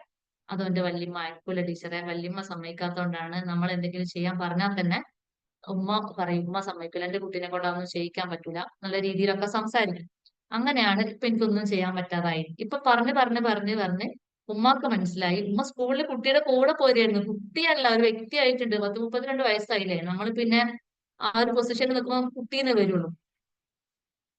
പറഞ്ഞ് ഇപ്പൊ പാരന്റ് വരാതെയായിട്ട് ഇപ്പൊ 2 വർഷമായിട്ട് ആ പാരന്റ് വരലില്ല. പാരന്റിന് കാര്യങ്ങൾ ഉൾക്കൊണ്ടു. അതുകൊണ്ട് ആ കുട്ടിക്കും നല്ല ഡെവലപ്മെന്റ്സ് ഉണ്ട്. ഞാൻ പറഞ്ഞു വന്നത് ഗ്രാൻഡ് പാരന്റ്സിന്റെ സ്നേഹപ്രകടനം പലപ്പോഴും ഇത്തരം കുട്ടികൾക്കൊരു വെല്ലുവിളിയാണ്. അപ്പൊ നമ്മൾ അവരെയൊക്കെ പറഞ്ഞ് കൺവിൻസ് ആക്കുക. കറക്റ്റ് യഥാസമയം എത്തേണ്ടടുത്ത് എത്തിക്കുക. ഏർലി ഇന്റർവെൻഷൻ സെന്ററിലോ അതിൽ അല്ലെങ്കിൽ വല്ല എക്സ്പീരിയൻസ്ഡ് ആയിട്ടുള്ള സ്പെഷ്യൽ എഡ്യൂക്കേറ്റേഴ്സിന്റെ അടുത്തൊക്കെ ഇവരെത്തിക്കുക. ഇവർക്ക് ആവശ്യമായിട്ടുള്ള ട്രെയിനിങ്ങുകളും തെറാപ്പികളും യഥാസമയം കൊടുക്കുക. പിന്നെ ഇവരെ കാര്യം നമ്മൾ പറഞ്ഞു കഴിഞ്ഞു. ഇവർക്ക് ഏറ്റവും കൂടുതൽ ചാലഞ്ചസ് ഉള്ളത് സോഷ്യൽ ഇന്ററാക്ഷനിലാണ്. നമ്മളൊന്ന് ആലോചിച്ച് നോക്കുക. നമ്മൾ മനുഷ്യന്മാര് സാമൂഹിക ജീവികളാണ് അല്ലെ? നമുക്ക് എത്ര നേരം ഒരാളുമായിട്ട് സംസാരിക്കാതിരിക്കാൻ പറ്റും? അല്ലെങ്കിൽ ഒരു ദിവസം മുഴുവൻ നിങ്ങളൊന്ന് സങ്കല്പിച്ച് നോക്കുക. ഒരു ദിവസം ഒരാളോട് സംസാരിക്കാതെ നമുക്ക് നേരം വെളുത്ത് വൈകുന്നേരം ആക്കാൻ കഴിയും? കഴിയും. നമ്മളിങ്ങനെ പറയും നമ്മൾ സ്ക്രീനിനകത്താണ് ഇരിക്കുന്നത്. പക്ഷെ സ്ക്രീനിനകത്ത് ഇരുന്നാൽ പോലും നമ്മൾ ആരുമായിട്ടെങ്കിലും കമ്മ്യൂണിക്കേറ്റ് ചെയ്യുന്നില്ലേ? ഇല്ലേ? സ്ക്രീനിനകത്താണെങ്കിലും കമ്മ്യൂണിക്കേഷൻ നടക്കുന്നുണ്ട്. ഒരാളുമായിട്ട് കമ്മ്യൂണിക്കേറ്റ് ചെയ്യാണ്ടിരുന്ന നമ്മൾ ഡിപ്രസ്ഡ് ആയി പോകും. നമുക്ക് അങ്ങനെ ഇരിക്കാൻ കഴിയില്ല. നോർമൽ മനുഷ്യന്മാരെ സംബന്ധിച്ചിടത്തോളം അങ്ങനെയാണ്. പക്ഷെ അവിടെയാണ് ഓട്ടിസ്റ്റ് ഉള്ള കുട്ടികൾ അല്ലെങ്കിൽ ഓട്ടിസ്റ്റ് ഉള്ള വ്യക്തികൾ വ്യത്യസ്തരാകുന്നത്. ഇവർക്ക് ഒരാളുടെ കൂട്ട് ആവശ്യമില്ല. ആ ഒരു കൂട്ട് ഇവർ ആസ്വദിക്കുന്നില്ല. അതിന്റെ ഒരു എന്താ പറയാ, ഒരാളെ കാണണം, അയാളോട് മിണ്ടണം, അയാളുടെ ഫ്രണ്ട്ഷിപ്പ് ഉണ്ടാക്കിയെടുക്കണം, അയാളോട് കമ്മ്യൂണിക്കേറ്റ് ചെയ്യണം. ഇങ്ങനെ ഒരു പിന്നെ തോന്നൽ അവരുടെ ഉള്ളിലില്ല. അങ്ങനെ ഒരു താല്പര്യം അവർക്കില്ല. ഇപ്പൊ നിങ്ങൾക്ക് ഒറ്റയടിക്ക് പറഞ്ഞാല് നമ്മൾ ചില കുട്ടികളെ കണ്ടിട്ടുണ്ടാവും. അതായത് അവർ ഇങ്ങനെ ഇരിക്കും, എങ്ങോട്ടോ നോക്കിയിട്ടായിരിക്കാം. നമ്മുടെ മുന്നിലുണ്ടെങ്കിൽ പോലും നമ്മളെ മുഖത്തേക്ക് നോക്കൂല. നമ്മുടെ മുന്നിൽ ഒരാൾ നിന്ന് നമുക്ക് അയാളുടെ മുഖത്തേക്ക് നോക്കിയിട്ടില്ലെങ്കിൽ ഒരു പ്രയാസമല്ലേ? ആ മനുഷ്യൻ എന്ത് വിചാരിക്കും, അയാൾ നോക്കി, അങ്ങനെയൊക്കെ നമ്മൾ ചിന്തിക്കും. ഇത് നമ്മുടെ ചുമര് നമ്മുടെ മുന്നിലുണ്ടെങ്കിൽ എന്താ അവസ്ഥ? ചുമരിന് വല്ല ഫീലിംഗ് ഉണ്ടോ? ഇല്ലല്ലോ.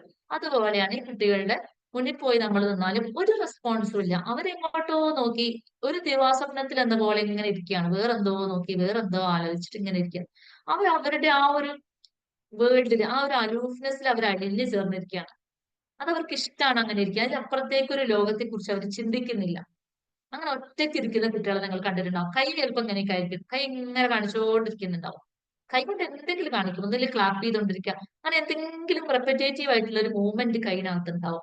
അതുപോലെ ഒരിക്കലും നമ്മൾ പേര് വിളിച്ചാൽ പോലും നമ്മളെ മുഖത്തേക്ക് നോക്കൂല. ഐ കോണ്ടാക്ട് എന്ന് പറഞ്ഞ സംഗതി അവർക്ക് ഉണ്ടാവില്ല. ചിലപ്പോൾ വളരെ ചുരുക്കം, എന്താ പറയാ, മൈക്രോ സെക്കൻഡ് എന്നൊക്കെ പറയുന്ന പോലെ അത്രയും കുറഞ്ഞ സമയം നമ്മളെ മുഖത്തേക്ക് ഒന്ന് നോക്കുള്ളൂ പേര് വിളിച്ചാൽ. അങ്ങനെ നോക്കും, അതുപോലെ തന്നെ എങ്ങോട്ടെങ്കിലും കണ്ണ് വെട്ടിച്ച് കളയും. അത്രയും ഐ കോണ്ടാക്ട് ഉണ്ടാവില്ല. അങ്ങനെ ഇരിക്കുന്ന ആൾക്കാരാണ് ഓട്ടിസം ഉള്ളവര്.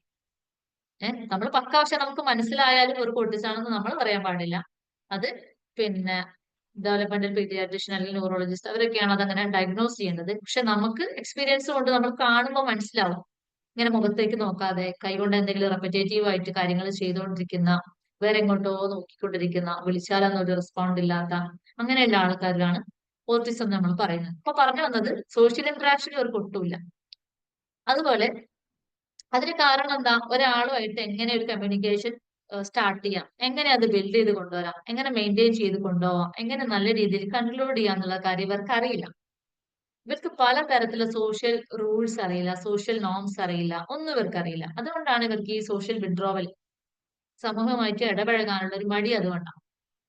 അതുപോലെ പറയാനുള്ളത് കാര്യം റെപ്പറ്റേറ്റീവ് ആക്ടിവിറ്റി. ഇപ്പൊ ഞാൻ ഈ പറഞ്ഞതുപോലെ കൈ കൊണ്ട് എന്തെങ്കിലും കാണിച്ചുകൊണ്ടിരിക്കും, സ്റ്റീരിയോ ടൈപ്പഡ് ആയിട്ട്. മീനിങ് ഒന്നും ഉണ്ടാവില്ല അതിന്. അപ്പൊ നമ്മളൊരു ആവശ്യം ഉണ്ടെങ്കിലേ കൈ വിട്ടുള്ളൂ, അല്ലെ?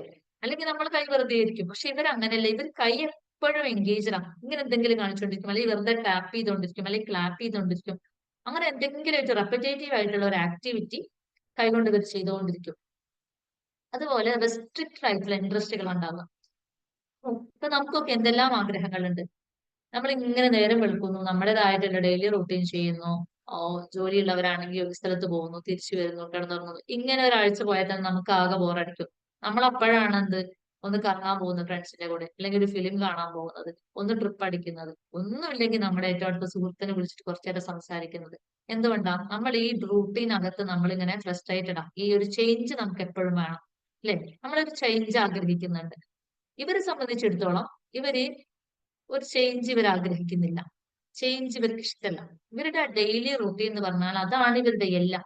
ആ ഡെയിലി റൂട്ടീനിന്ന് പുതിയൊരു കാര്യം അതിനകത്തോട്ട് വരിക എന്ന് പറഞ്ഞാൽ ഇവർക്ക് ഭയങ്കര പ്രയാസം. അത് ഇവർക്ക് ഉൾക്കൊള്ളാനാവില്ല. ഇവർ അപ്പോഴത്തേക്ക് എന്താവും? ഭയങ്കര കൺഫ്യൂസ്ഡ് ആവും. ഇവർക്ക് ആങ്സൈറ്റി ഉണ്ടാവും. പലതരത്തിലുള്ള പ്രശ്നങ്ങൾ ഇവർക്ക് ഉണ്ടാവും. ഈ സെയിംനെസ്സിനെ ഭയങ്കരമായിട്ട് ഇഷ്ടം. ചെയ്തുകൊണ്ടിരിക്കുന്ന കാര്യം തന്നെ ചെയ്തിട്ട് ഇങ്ങനെ മുന്നോട്ട് പോകുക എന്നുള്ള പറഞ്ഞ കാര്യം ഇവർക്ക് ഭയങ്കര ഇഷ്ടം. അതുകൊണ്ടാണ് റെസ്ട്രിക്റ്റഡ് ഇൻട്രസ്റ്റസ് വന്നത്. പുതിയ പ്രത്യേകിച്ച് താല്പര്യങ്ങളൊന്നും ഉണ്ടാവില്ല. വളരെ പരിമിതമായിട്ടുള്ള താല്പര്യങ്ങൾ ഇവർക്ക് ഉണ്ടാവുള്ളൂ. ഇപ്പൊ എന്തെങ്കിലും ഒരു ഒബ്ജക്റ്റിൽ നോക്കിക്കൊണ്ടിരിക്കാൻ അതിനകത്ത് നോക്കിക്കൊണ്ട് തന്നെ ഇരിക്കും. അതിന്റെ അപ്പുറത്തേക്ക് അതിനേക്കാളും ഇൻട്രസ്റ്റിംഗ് ആയിട്ടുള്ളതൊക്കെ ഉണ്ടാവും. പക്ഷെ അങ്ങോട്ടൊന്നും നോക്കൂല. ഇപ്പൊ ഒരു ഫാന് കറങ്ങുന്നുണ്ടെങ്കിൽ നമ്മൾ ആ റൂം മൊത്തം നോക്കും, ഒരു റൂം കയറി കഴിഞ്ഞാൽ, അല്ലെ? പക്ഷെ ഇവർ ആ റൂം കയറി കഴിഞ്ഞാൽ ഫാന് കറങ്ങുന്ന, ആ ലീഫ് കറങ്ങുന്നത് മാത്രം നോക്കിക്കൊണ്ട് തന്നെ നിൽക്കും. അല്ലെങ്കിൽ ഒരു കാറ് കൊടുക്കുകയാണെങ്കിൽ സാധാരണ കുട്ടികൾ എങ്ങനെ കളിക്കുക? അത് ഉരുട്ടിയിട്ടാ കളിക്കുക, അല്ലെ? ഇവരങ്ങനെയല്ല. ആ കാറിന്റെ വീല് കറങ്ങുന്നത് മാത്രം നോക്കിക്കൊണ്ടിരിക്കും. അത് ഏതെങ്കിലും ഒരു ഒബ്ജക്റ്റിൽ ഇങ്ങനെ ഫോക്കസ് ചെയ്തുകൊണ്ടിരിക്കുക. അങ്ങനെയൊക്കെ ഉള്ളൊരു സ്പെഷ്യൽ ഇൻട്രസ്റ്റുകളാണ്. ഡെയിലി റൂട്ടീന്റെ കാര്യം പറഞ്ഞല്ലോ. ഡെയിലി റൂട്ടീൻ ഭയങ്കര സ്ട്രിക്റ്റ് ആണ് വെക്കുന്നത്. അപ്പൊ അതിന് ഞാൻ പഠിപ്പിച്ച ഒരു സ്ഥാപനത്തിൽ ഒരു മോനുണ്ടായിരുന്നു. അവന് എന്ത് ചെയ്യുന്ന വെച്ചാൽ, ഇത് നിസ്സാരമായിട്ടുള്ള ഉദാഹരണം കേട്ടോ. ഡെയിലി റൂട്ടീൻ അവർക്ക് എത്രയും സ്ട്രിക്റ്റ് ആണെന്ന് മനസ്സിലാക്കി തരാൻ വേണ്ടി പറയാണ്. നമ്മൾ ക്ലാസ് റൂമിനകത്ത് കയറുമ്പോൾ എല്ലാവരും ചെരുപ്പ് അഴിച്ചു വെക്കും പുറത്ത്. ടീച്ചേഴ്സിന് കുട്ടികൾ ഞങ്ങൾ എല്ലാവരും അഴിച്ചു വെക്കും. അപ്പൊ ഇത് ലെവലായിട്ട് ഓർഡറിൽ ഇങ്ങനെ വെച്ചിട്ടാണ് ഉണ്ടാവുക. ഇപ്പൊ നമ്മളൊന്ന് അങ്ങോട്ടും ഇങ്ങോട്ടും നടക്കുമ്പോൾ ചിലപ്പോൾ നമ്മുടെ കാല് തെറ്റിയിട്ട് ചെരുപ്പൊക്കെ അങ്ങോട്ടും ഇങ്ങോട്ടൊക്കെ ഒന്ന് സ്കാറ്റേഡ് ആയി പോകും. ഇത് ഇയാൾ കണ്ടിട്ടുണ്ടെങ്കിൽ പുറത്ത് വന്നിട്ട് എന്ത് ചെയ്യും? രണ്ട് ചെരുപ്പും വന്ന് ചേർത്ത് വെക്കും. എന്നിട്ട് പോകും. അവിടെ എത്ര ചെരുപ്പുണ്ട് അതൊക്കെ ചേർത്ത് വെക്കും. അത് ഓർഡറിൽ വെച്ചിട്ട് പോകും പുള്ളിക്കാരൻ. തിരിച്ചു വരുമ്പോഴും പിന്നെ അത് പിന്നെ ആരോടും പരാതിയില്ല, പരിഭവമില്ല, അത് ഓർഡർ ആക്കിയിട്ടും. ഇത് ഈ ഓർഡറിൽ കാണാന്ന് പറഞ്ഞാൽ ഇവർക്ക് ഭയങ്കര നിർബന്ധമുള്ള കാര്യം. അതുപോലെ തന്നെയാണ് ഇവിടെ ഡെയിലി റൂട്ടീൻ. ഇതെല്ലാം കൃത്യമായിട്ട് നടന്നു കാണണം. ഇതൊന്നും ഒന്നും അങ്ങോട്ടും ഇങ്ങോട്ടും മാറരുത്. പുതിയൊരു സംഗതി അതിനകത്തോട്ട് വരാനും പാടില്ല. നമ്മൾ സ്കൂളിൽ പോവാണെങ്കിൽ ഡെയിലി സ്കൂളിൽ ചെയ്യുന്ന ആക്ടിവിറ്റീസ് ഒക്കെ ചെയ്ത് പോവാണെങ്കിൽ കുഴപ്പമില്ല. ഇവിടേക്ക് എന്തോ ഒരു ഔട്ടിങ്ങിന് പോവാന്ന് പറയുമ്പോഴേക്ക് ഇവരാകെ പ്രയാസപ്പെട്ടു. ഇവരെ കൊണ്ട് പിന്നെ ഒരു രക്ഷയില്ല. കാരണം എന്താണ്? ഈ റൊട്ടിയിൽ നിങ്ങൾ കുടുങ്ങിപ്പോയിട്ടിരിക്കുകയാണ്. അതിന്റെ അപ്പുറത്തേക്ക് ഒരു ലോകം അവർക്കില്ല. അപ്പൊ അങ്ങനെയൊക്കെയാണ് അവരുടെ കുറെ കാര്യങ്ങൾ. പിന്നെ സ്പീച്ച് എന്ന് പറഞ്ഞാല് ഇവർക്ക് 50% ഓഫ് ഓട്ടിസത്തിൽ സ്പീച്ച് ഇല്ല. സ്പീച്ച് ഇല്ല ആളുകളെ സംബന്ധിച്ചിടത്തോളം എക്കോലാലിയാണ്. എക്കോലാലിയ പൊതുവെ നമ്മൾ പോസിറ്റീവായിട്ട് കാണണം. എക്കോലാലിയ എന്ന് പറഞ്ഞു കഴിഞ്ഞാല് പാരന്റ് സ്പീച്ച്. അതായത് നമ്മൾ എന്താണോ അങ്ങോട്ട് പറയുന്നത് അതേ സംഗതി തിരിച്ചിങ്ങോട്ട് പറയാം. അപ്പൊ നമ്മൾ ഒരാളോട് പേര് ചോദിച്ചാല് നമ്മൾ എന്റെ പേര് ഇന്നതാണെന്ന് ഉത്തരം പറഞ്ഞതിന് ശേഷമാണ് നമ്മൾ പേരെന്താ തിരിച്ചു വെക്കുന്നത്. അതിലൊക്കെ നമ്മളെ ബോഡി ലാംഗ്വേജും ഒക്കെ ഒന്ന് കുറച്ചൊരു ഒന്ന് പോസ് ചെയ്തിട്ട് കുറച്ചൊരു സ്പേസ് എടുത്തിട്ടാണ് നമ്മൾ അടുത്ത ചോദ്യം ചോദിക്കുക. പക്ഷെ ഇവരങ്ങനെയല്ല. നമ്മൾ പേരെന്താ ചോദിച്ചാൽ പേരെന്താ പേരെന്താ പേരെന്താ എന്നൊക്കെ ചോദിച്ചുകൊണ്ടിരിക്കും. അതന്നെ റിപ്പീറ്റ് ചെയ്തിട്ട് ചോദിച്ചുകൊണ്ടിരിക്കുക നമ്മളോട്. നമ്മൾ എന്തെങ്കിലും പറഞ്ഞാൽ തന്നെ പാട്ട് പാടാൻ പറഞ്ഞാൽ പാട്ട് പാട് പാട്ട് പാട് പാട്ട് പാട് എന്ന് പറയും.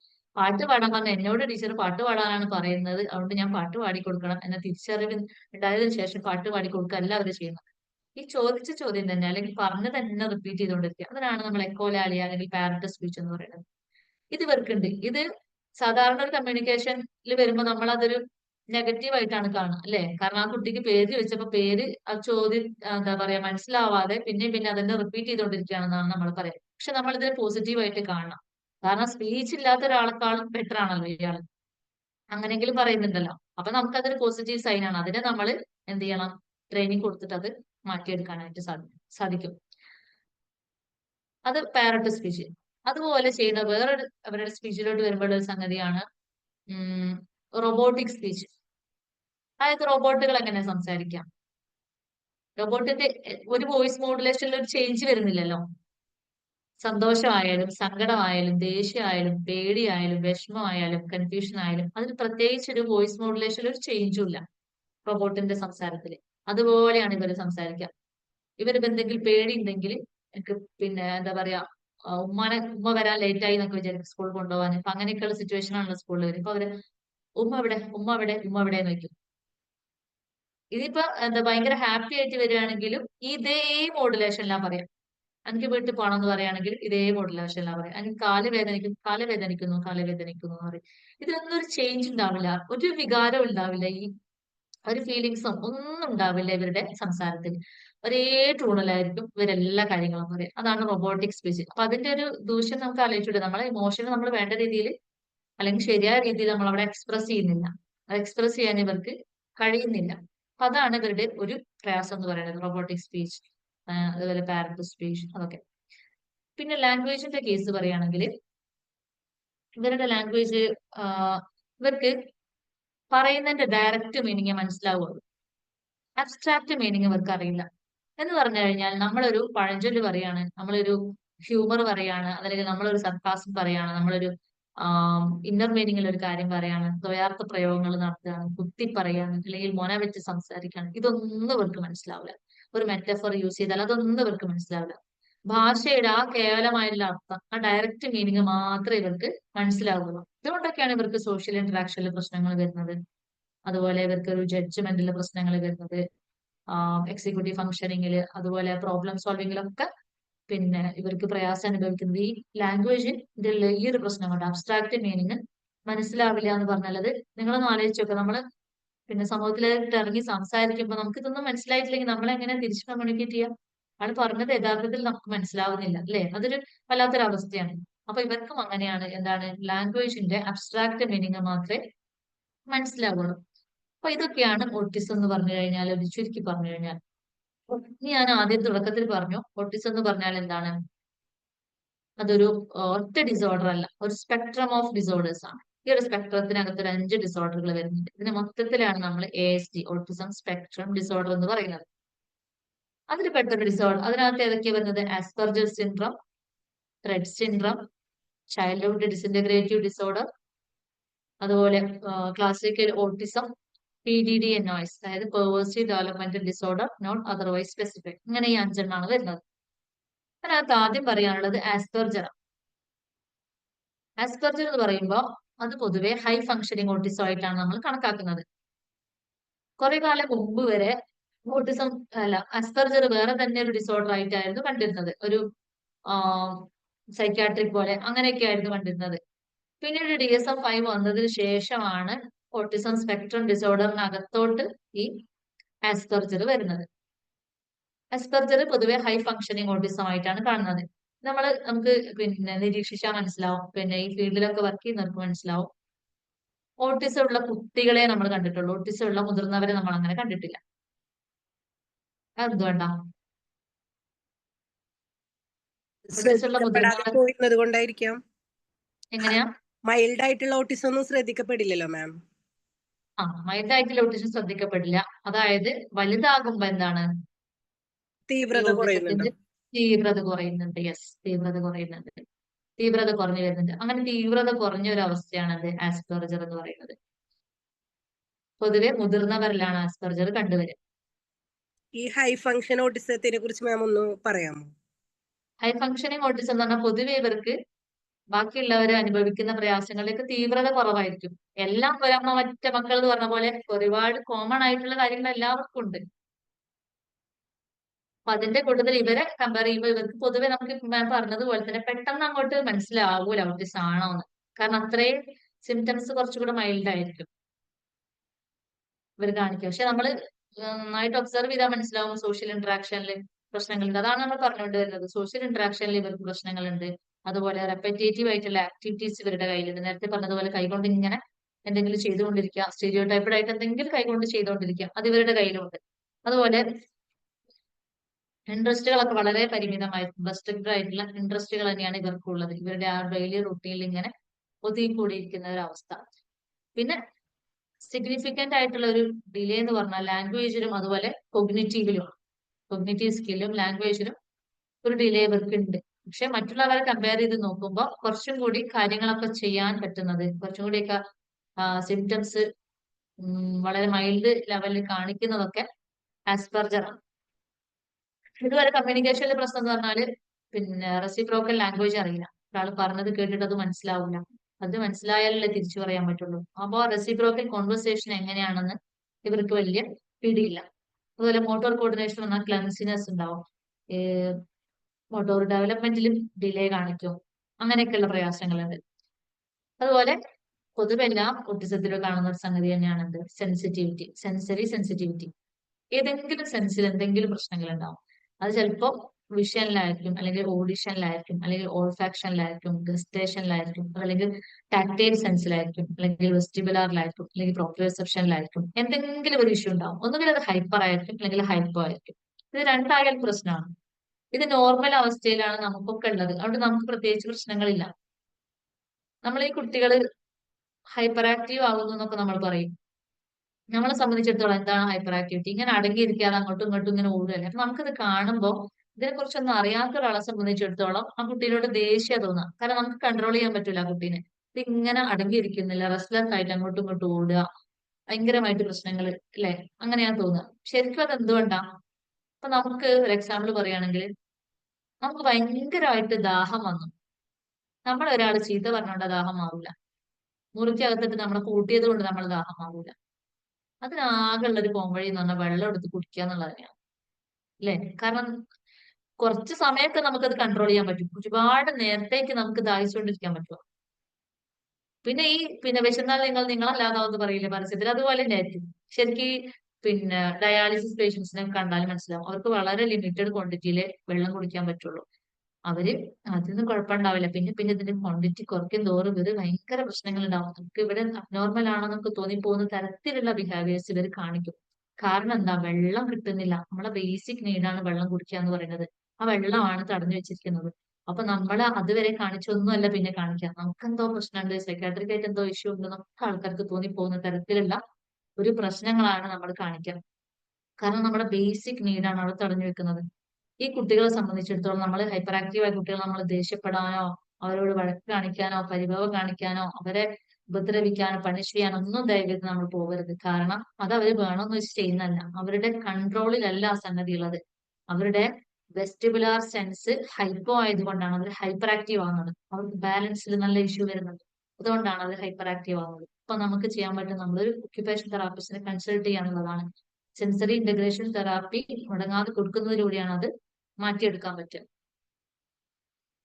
അപ്പോൾ ഇത്തരത്തിലുള്ള കുറെ സെൻസറി സെൻസിറ്റിവിറ്റി എല്ലാവർക്കും ഒരുപോലെ ആവണമെന്നില്ല, എല്ലാവർക്കും ഒരേ സെൻസിലാവണമെന്നില്ല, ഒറ്റ സെൻസിലെ പ്രശ്നങ്ങൾ ഉണ്ടാവും എന്നില്ല. പല സെൻസിൽ ഉണ്ടാവും. 2-3 സെൻസിൽ ഇഷ്യൂസ് ഉള്ളവരുണ്ടാവും. ചിലത് ഹൈപ്പോ ആയിരിക്കും, ചിലത് എന്താണ് ഹൈപ്പർ ആയിരിക്കും. അപ്പൊ അതിൻ്റെതായിട്ടുള്ള സിംറ്റംസ് ഒക്കെ അവർ കാണിക്കും. അപ്പൊ നമ്മൾ പേടിച്ചോടരുത്. ഇവര് നമ്മളോട് എന്തെങ്കിലും നമ്മളെ ഉപദ്രവിക്കാൻ വേണ്ടിയിട്ടല്ല ഇവരിതൊന്നും ചെയ്യുന്നത്. നമ്മളോട് എന്തെങ്കിലും ദേഷ്യം ഉള്ളത് കൊണ്ടോ, അല്ലെങ്കിൽ ഇതൊരു ബിഹേവിയറൽ ഇഷ്യൂ അല്ല, ഇതൊരു സെൻസറി ഇഷ്യൂ ആണ്. അപ്പൊ നമ്മൾ അതിനെ ആ രീതിയിൽ തന്നെ നോക്കിക്കാണാം. അപ്പൊ നമ്മൾ പറഞ്ഞു വരുന്നത് ആസ്പെർജറിനെ കുറിച്ചാണ്. ഇനി അതിനകത്ത് വേറെ ഒരു ഡിസോർഡർ ഉള്ളത് പറഞ്ഞാൽ ASDക്ക് അകത്തുള്ള ഓരോ ഡിസോർഡറിനെ കുറിച്ചാണ് നമ്മളിപ്പോ പറഞ്ഞു വരുന്നത്. ഒന്നാമത്തെ ആസ്പെർജർ, ഹൈ ഫങ്ഷനിങ് ഓട്ടിസം എന്ന് പറഞ്ഞു കഴിഞ്ഞു. രണ്ടാമത്തത് റെറ്റ് സിൻഡ്രോം ആണ്. റെറ്റ് സിൻഡ്രോം എന്ന് പറഞ്ഞു കഴിഞ്ഞാൽ വളരെ റയർ ആയിട്ടുള്ള, വളരെ സിവിയർ ആയിട്ടുള്ള ഒരു ന്യൂറോ ഡെവലപ്മെന്റൽ ഡിസോർഡർ ആണ്. പൊതുവെ ഇത് ഗേൾസിനാണ് കണ്ടുവരുന്നത്. പെൺകുട്ടികളിലാണ്, ഫീമെയിൽസിലാണ് റെഡ് സിൻഡ്രം ഉണ്ടാവാറുള്ളത്. ഇതിന്റെ ഒരു കാരണം, സിൻഡ്രത്തിന്റെ ഒരു കാരണം എന്ന് പറഞ്ഞാൽ നമ്മുടെ എക്സ് ക്രോമസോമിലെ MECP2 എന്ന് പറഞ്ഞ ജീനിന്റെ മ്യൂട്ടേഷൻ കാരണമാണ് റെഡ് സിൻഡ്രം ഉണ്ടാകുന്നത്. MECP2 എന്ന് പറയുന്ന ജീനിന്റെ മ്യൂട്ടേഷൻ കാരണമാണ് റെഡ് സിൻഡ്രം ഉണ്ടാകുന്നത്. ഇതുകൊണ്ട് തന്നെ ഈ ജീനിന്റെ മ്യൂട്ടേഷൻ കാരണമായിട്ട് തന്നെ മോട്ടോർ കൊഗ്നിറ്റീവ് കമ്മ്യൂണിക്കേഷൻ ഏരിയയിൽ സിവിയർ ആയിട്ടുള്ള ഇമ്പയർമെന്റ് ഇവർക്കുണ്ട്. MECP2 എന്നാണ് ജീനിന്റെ പേര്. മോട്ടോർ കൊഗ്നിറ്റീവ് കമ്മ്യൂണിക്കേഷൻ ഏരിയയിൽ സിവിയർ ഇമ്പയർമെന്റ് ഈ റെഡ് സിൻഡ്രം ഉള്ള കുട്ടികൾ കാണിക്കും. ഇവരുടെ ഏർലി ഡെവലപ്മെന്റിനെ കുറിച്ച് പറയുകയാണെങ്കിൽ ആദ്യത്തെ ഒരു 6 മാസം അല്ലെങ്കിൽ 18 മാസം ഒരു നോർമൽ ഡെവലപ്മെന്റ് ആയിരിക്കും. ഒരു കുഴപ്പവും ഈ കുട്ടികൾക്ക് നമുക്ക് കാണാൻ കഴിയില്ല. പക്ഷെ ഒരു ഗ്രാജുവൽ റിഗ്രഷൻ ഉണ്ടാവും അവരുടെ ഒരു സ്പീച്ചില്, അതുപോലെ പർപ്പസ്ഫുൾ ആയിട്ടുള്ള ഹാൻഡ് മൂവ്മെന്റിന്റെ കാര്യത്തില്, അതുപോലെ മോട്ടോർ കോർഡിനേഷൻ. സ്പീച്ചിലും മോട്ടോർ കോർഡിനേഷനിലും പർപ്പസ്ഫുൾ ആയിട്ടുള്ള ഹാൻഡ് മൂവ്മെന്റിന്റെ കാര്യത്തിലും ഇവർക്കൊരു റിഗ്രഷൻ ഉണ്ടാവും റെഡ് സിൻഡ്രം ഉള്ള കുട്ടികൾക്ക്. 6 മുതൽ 18 മാസം വരെ നോർമൽ ആയിരിക്കും. പിന്നീടാണ് ഇങ്ങനെ ഒരു റിഗ്രഷൻ കണ്ടുവരുന്നത്.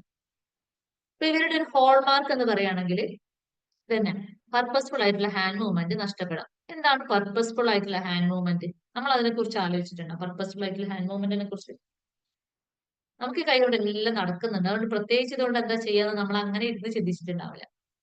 അപ്പൊ നമ്മള് ചെയ്യുന്ന ഓരോ ആക്ടിവിറ്റീസ് നമ്മൾ അങ്ങനെ ആലോചിച്ചിരിക്കുക. നമ്മള് ചില ആക്ടിവിറ്റീസിന് ഈ 5 വിരലും വേണം, ചില ആക്ടിവിറ്റീസിന് 5 വിരലും വേണം, നമ്മുടെ ഈ പാമും വേണം. ചില ആക്ടിവിറ്റീസിന് ഈ 2 വിരല് മതി. അവിടെ നമ്മൾ ഈ 5 തിരികെ കഴിഞ്ഞ പ്രശ്നം. നമ്മൾ ഈ നിലത്തുനിന്ന് മുത്തൊക്കെ എടുക്കുന്നത് എങ്ങനെയാ? ഈ 2 വിരൽ ഉപയോഗിച്ചിട്ട്. അവിടെ ഈ ഇത്രയും വിരൽ ഉപയോഗിച്ച് നമുക്കൊരു മുത്ത് പൊറുക്കിയെടുക്കാൻ കഴിയും? ഇല്ല. അവിടെ ബാക്കി വിരലൊക്കെ നമുക്ക് അവിടെ ആവശ്യമില്ല ആ ആക്ടിവിറ്റിയിൽ. നമ്മൾ പെണ്ണെടുത്തിട്ട് എഴുതുമ്പോൾ 3 വിരൽ മാത്രമാണ് എടുക്കുന്നുള്ളൂ.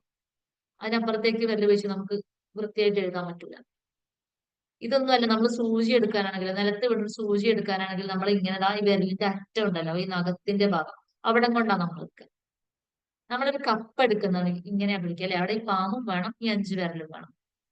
അല്ലെങ്കിൽ നമ്മളൊരു ഹാമർ എടുക്കുമ്പോൾ ഇതേപോലെ തന്നെ എടുക്കാം. നമ്മളൊരു സാധനം തിരിക്കുകയാണെങ്കിലോ ഇങ്ങനെ തിരിക്കുക, അവിടെ ഈ 5 വിരലുകൾ വേണം, പാമ്പ് വേണ്ട. അതുപോലെ നമ്മൾ കീ ഇങ്ങനെ തിരിക്കുകയാണെങ്കിലോ ഈ 2 വിരല് മതി.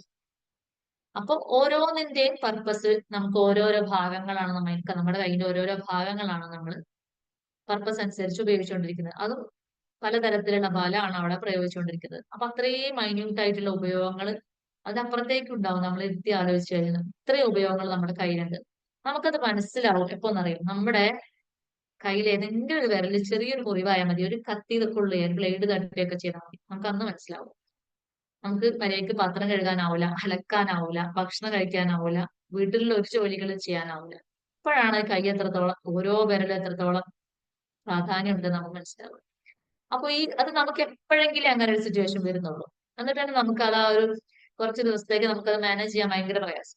ഈ കുട്ടികളെ സംബന്ധിച്ചിടത്തോളം പർപ്പസ്ഫുൾ ആയിട്ടുള്ള ഹാൻഡ് മൂവ്മെന്റ് ഇവർക്കില്ല. ഇവരുടെ കൈ ഇങ്ങനെയൊക്കെ ഉണ്ടാവും. ചിലപ്പോൾ ഇങ്ങനെയൊക്കെ കൈ നിൽക്കുമ്പോ എങ്ങനെയാണ് ഒരു ഉരുള ചോറ് വാരിട്ട് കഴിക്കുന്നത്? പ്രയാസമല്ലേ? ഇങ്ങനെ വാരി കഴിക്കാനാവും. അപ്പൊ പർപ്പസ്ഫുൾ ആയിട്ടുള്ള ഒരു മൂവ്മെന്റ് നടക്കില്ല. പകരം ഇവർക്ക് എന്താ ഉള്ളത്?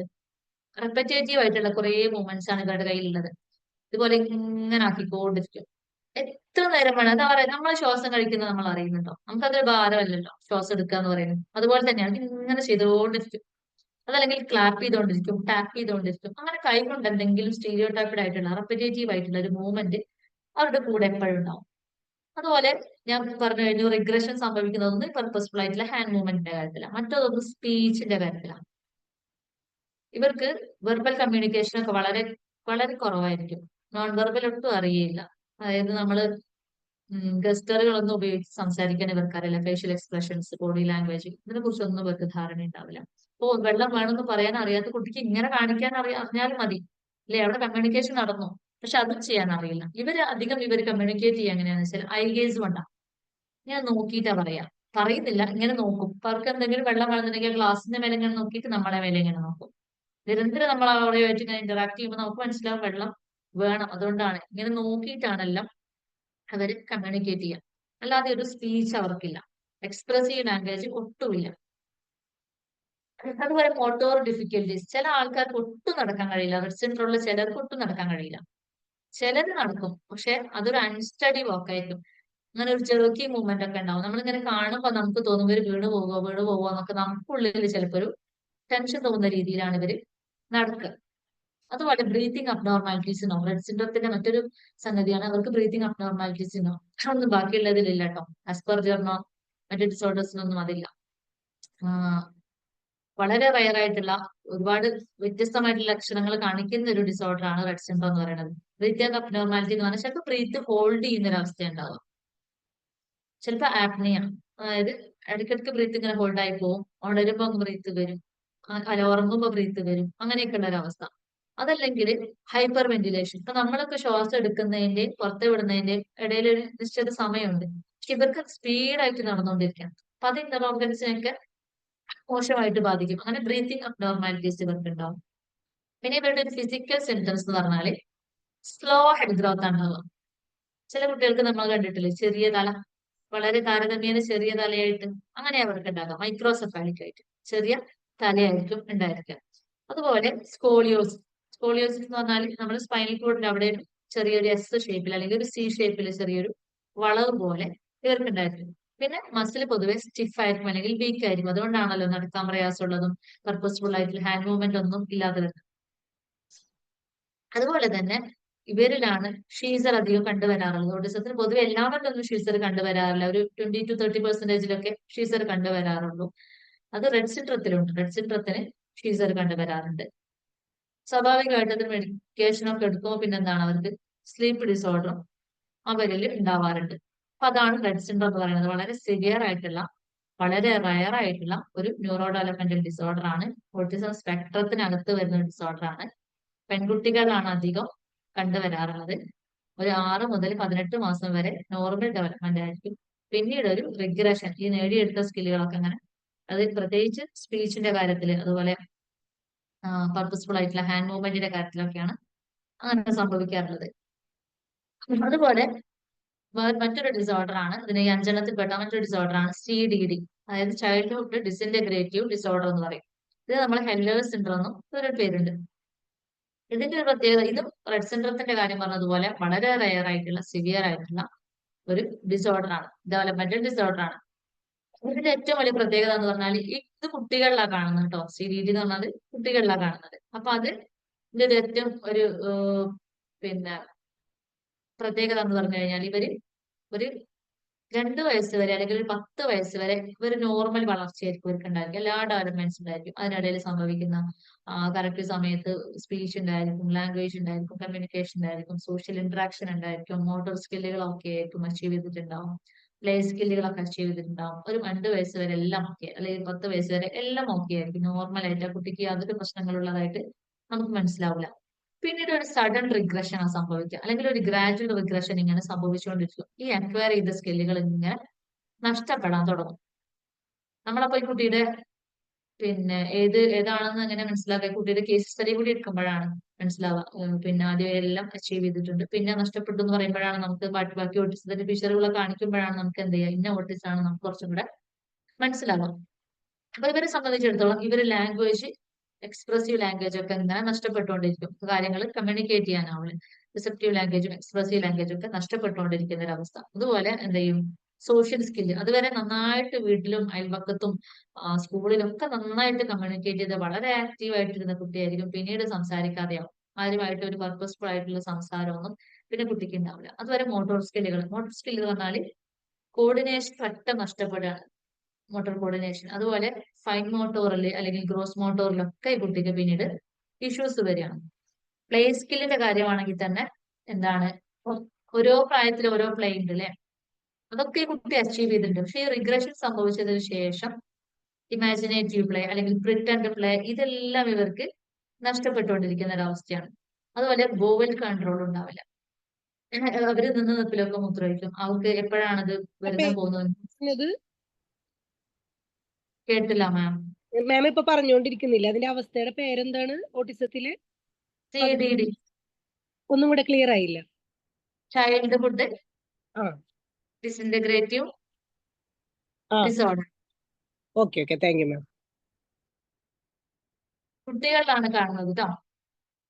Okay okay.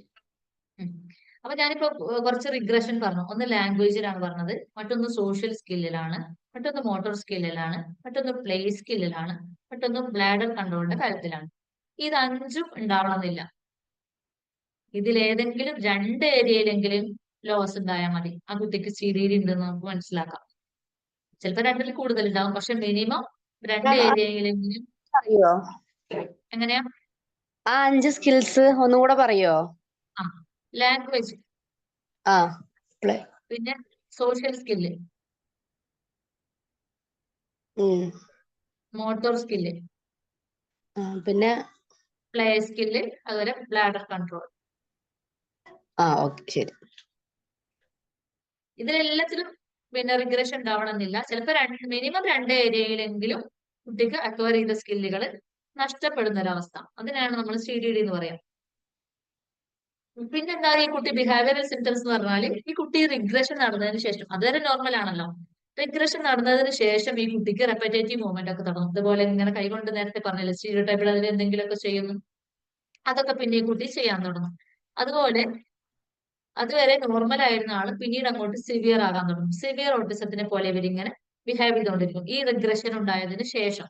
പിന്നീട് ഇതെന്താണ്, ലാംഗ്വേജിലായിക്കോട്ടെ, അതുപോലെ കൊഗ്നിറ്റീവ് സ്കില്ലിലായിക്കോട്ടെ, സോഷ്യൽ സ്കില്ലിലായിക്കോട്ടെ, ഇതൊരു ലോങ് ടേം ഇമ്പയർമെന്റ് ആയിട്ട് അങ്ങനെ കുട്ടിയുടെ കൂടെ ഉണ്ടാവും.